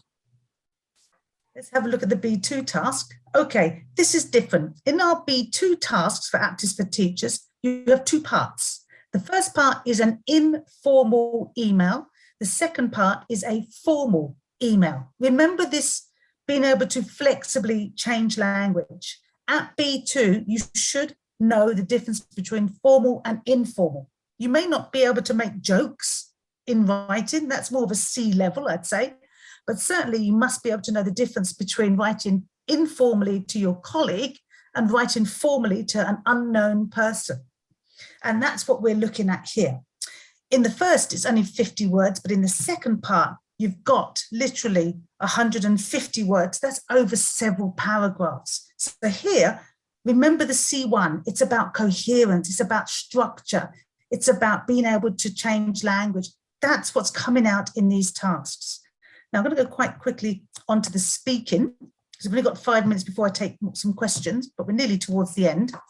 Again, in the speaking test, this is an A2, part 1, because A1 is just really words in speaking. So we start at sentence level in this test. Parts 2 and parts 3 are around about B1. Part 3 is a high B1, and part 4, is a B2. So as you can see, our tasks go from easy to more difficult in language, but also in what you have to do in the task goes from easy to more difficult. Obviously, answering informal questions about your, for example, what you like to eat, what you like to do at the weekends is easier than talking about an abstract topic. So the task gets more difficult as the language gets more difficult. I'm only really going to focus on the last 2, if I may. So B1, you can talk fluently on a variety of subjects within your familiar, everyone. So let me just, this one, let's do this one. This is a task you'll see in Aptitude for Teachers, okay? This will be task number 3, B1, high B1. You've got 2 pictures and you'll be asked to compare. And then you'll be asked about opinions or, for example, one of the questions would probably be, which one do you prefer? Which context do you prefer teaching in and why? Okay, so it's more about hypothesis, supporting your ideas. So I know I prefer to work in the university. I think for me, it's easier to teach adults. I'm not a teacher of children. I never have been. I've always taught adults. Therefore, for me, and also I think that the subject matter would be more interesting. That's what the task is asking you to do. You have 3 questions, and for each of them, you have 45 seconds to respond, and the clock goes down. You have to speak for the whole time. We have to, okay, 42 seconds, stop, that's fine. But you can't stop here at 20. The idea is that at this level, this is a B1, you should be able to talk fluently at the familiar. These are quite familiar things for you. These are concrete, familiar topics for you. So what's the difference between that and a B2? Well, have a quick read what B2 is. Remind yourself what B2 is.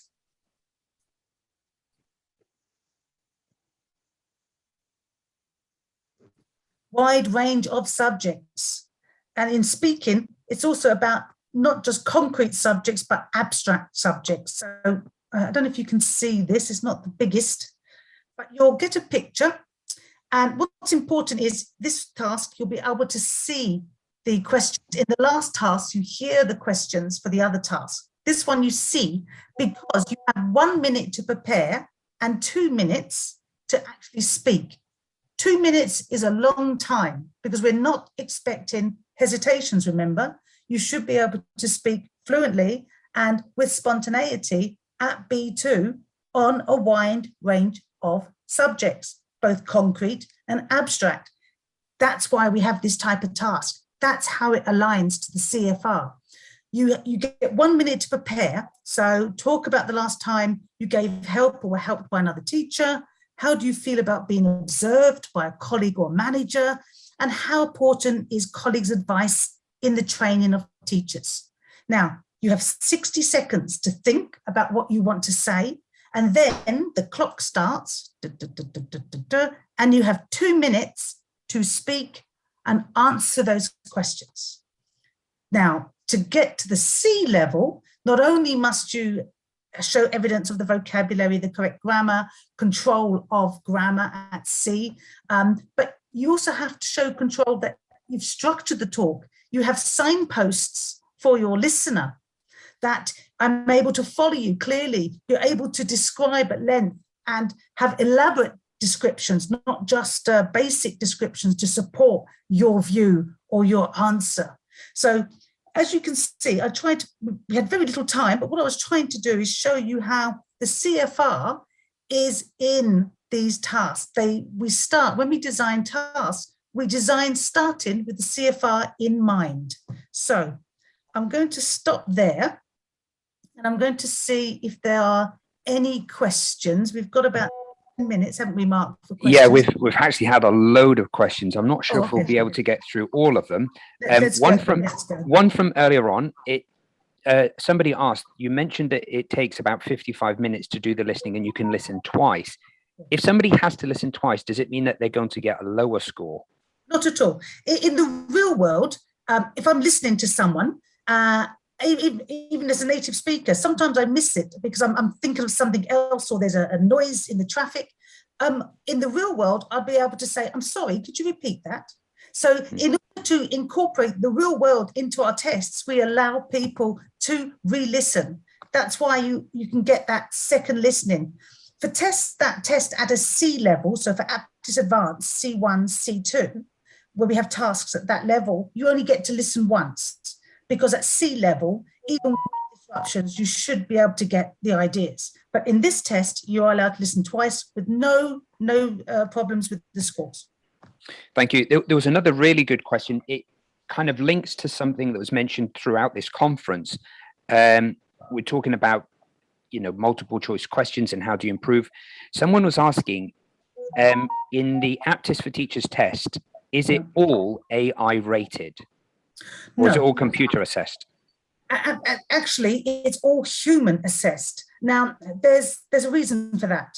We believe in the British Council that though AI for assessment is useful, it has a limited use because AI can only really assess a lower level of language. It cannot assess creativity. And if we want our tasks to reflect real world tasks, then we expect a whole range of performances of different views, different ideas, different creative responses. And AI cannot, at the moment, perhaps in 5 years' time, it's different, does not differentiate, cannot really assess creativity. It can't, it can only, AI can look at good things like how many perhaps punctuation errors you made in writing or any grammatical mistakes. But because language is far more just mechanics and vocabulary and grammar, it's about communication and the effect and understanding, etc. We use human graders. The results are turned over in 48 hours because we have human graders all around the world who are sent the computer script. You write for the writing, it's sent to the human grader. You speak into the computer, it's sent to the human grader. Listening and reading are marked by the computer because they are what we call selected response tasks, like multiple matching, MCQ, those sort of true, false, not given, those sort of tasks, and they're scored by the computer. But for the productive skills, only human, and that's something we are very passionate about, that humans can grade communicative tasks. If computers, we can't use as many communicative tasks. So we go back to what Tony says. We want tasks that are reflecting the real world. Great. There's a couple of kind of related questions to each other. Somebody early on, when you were talking about the 5 parts, asked, is grammar and vocabulary a skill like listening and reading? Interestingly enough, in the CEFR document, the 2018 or 2001, they classify listening, reading, writing, speaking as skills, and grammar and vocabulary as a competence. Why? Because in order to perform that skill of reading, writing, listening, speaking, you need the competence of grammar and vocabulary. So my vocabulary is no, it is not a skill, it is a competence. Why do we test it separately? Well, we use that for scoring purposes, actually. For example, as you know, the difference between a top B1 and a low B2 is not a number. Yeah, there's always a little bit, it's very difficult in testing to say at 37 you are B1, at 38 you are B2, because you might click and guess an answer. So what we do is between the levels of the CFR levels, we have something called a buffer. So there's a couple of points in between. We don't know whether you're top B1 or low B2. So what we do is the computer, it's a system we have devised for Aptis. The computer looks at your grammar and vocabulary score. And because grammar and vocabulary underpins every skill, if it's higher than the average for the cohort, you'd go up to B2. If it's lower, you'd stay within the B1 range. So the grammar and vocabulary component gives us that double way of making sure we're giving you the correct CFR level for your skills. So it serves 2 purposes, really, but mainly it serves to help us to score better or assess your CFR level better. Great. Well, there's a related question. Somebody's asking, is it just, or is it more than just learning complex or high level words in order to get a higher score? And at the same time, somebody's asking me, how do we practice and where do we find information? So in the meantime, I'll put that in the chat box, the information and where you can practice. And the question for you, Vicky, then is it more than just learning high level vocabulary? Absolutely. And high level vocabulary doesn't work for you all the time, because high level vocabulary should be used in contexts where you need high level vocabulary. But if you look at that Aptis task 4 for writing, the first part was an informal email to your mate. Now, there's no way I would write to my mate, my friend, my buddy, using high level vocabulary. It's just not appropriate. And it's not just about learning the grammar either. Language is far more than grammar and vocab. And in fact, if you, I think Mark will give you all the information you'll see how we grade speaking and writing, and grammar and vocab are just 2 of the 4 criteria, or even 1 of the 4 criteria. There are other criteria, like for writing, it's about structure is just as important, that coherence and that cohesion, the use of signposts, the ability to make clear the links between your sentences and ideas and the links between your paragraph. That's just as important as your use of grammar and vocabulary. So for some people who always focus on this accuracy level, they may not get as high a score as someone who's not so good in grammar and vocab, but has a better overall communicative effect. Because as we've said, in the real world, grammar and vocabulary do not place such a high demand on people. Forgive grammar and vocab mistakes when you speak to them. They don't forgive mistakes in structure when they can't follow you, or you've used the wrong tone, or you're inappropriate and you appear rude. That's more problematic in speaking, the overall effect, than using the incorrect tense. So it's all of it. It's a balance. Yes, you need to know grammar and vocab, but you also need to know how to be polite, how to use language, how to structure written and spoken long turns. It's a lot more than just vocab and grammar language. If it was only grammar and vocab, it'd be quite an easy thing to do, language. To just learn it. I think maybe final a minute for the one other question, and it's a good one. You've talked there about the activities that are required, or the tasks for speaking and writing being focused at teachers. Somebody's asked, is it the same for the listening and the reading questions? Are they also focused towards teachers? Absolutely. So you'll hear, for example, a dialogue between 2 teachers discussing a difficult student, or you may hear a dialogue for the parent and a teacher, or in the staff room, an announcement about a new school policy. In the reading, you'll read about education, or you'll read a text about teaching initiatives. So absolutely. And the idea there, remember, is it helps you psychologically because you know that context, you're familiar with that context. And B, it just allows us to really just focus on your language. That's it. And that's what we want to do. We want the teachers relaxed, be able to do the test, and we want their best performance on that day. And we feel that tests that are localized to the actual test taker themselves helps us to achieve that better in all 4 skills. Wonderful. Okay, Mark, I think that's it. And thank you very much, Mark, for being behind the scenes for the last 3 days and answering everyone's questions. There you are, Mark. No worries. And thank you to everyone who stayed the course on this webinar. Please do get in touch with our colleagues at the British Council Uzbekistan for any information about Access for Teachers. They'll be more than happy to give it to you. And there are loads of sites you can have a look. And again, thank you very, very much for your participation, everyone, and your patience on sitting through quite a lot of information the last few days. And we hope you've had a wonderful conference. And Mark and I form part of a team called Global Assessments. We're based all around the world. I'm in Madrid. Mark happens to be in the UK, but we have my friend, colleague Joanna is in Australia. We have colleagues in Singapore, everywhere around the world. And we're hoping to come to Uzbekistan in January or February for a visit. And we'd love to see some of you in a face-to-face meeting, hopefully with restrictions allowing. So have a wonderful evening, everyone, and thank you very much. And thanks, Mark. Thanks, Andre. Thanks, Jamila, everyone behind the scenes, Amir, Saeed, and the team. Bye-bye, everyone. Thank you all. Thank you.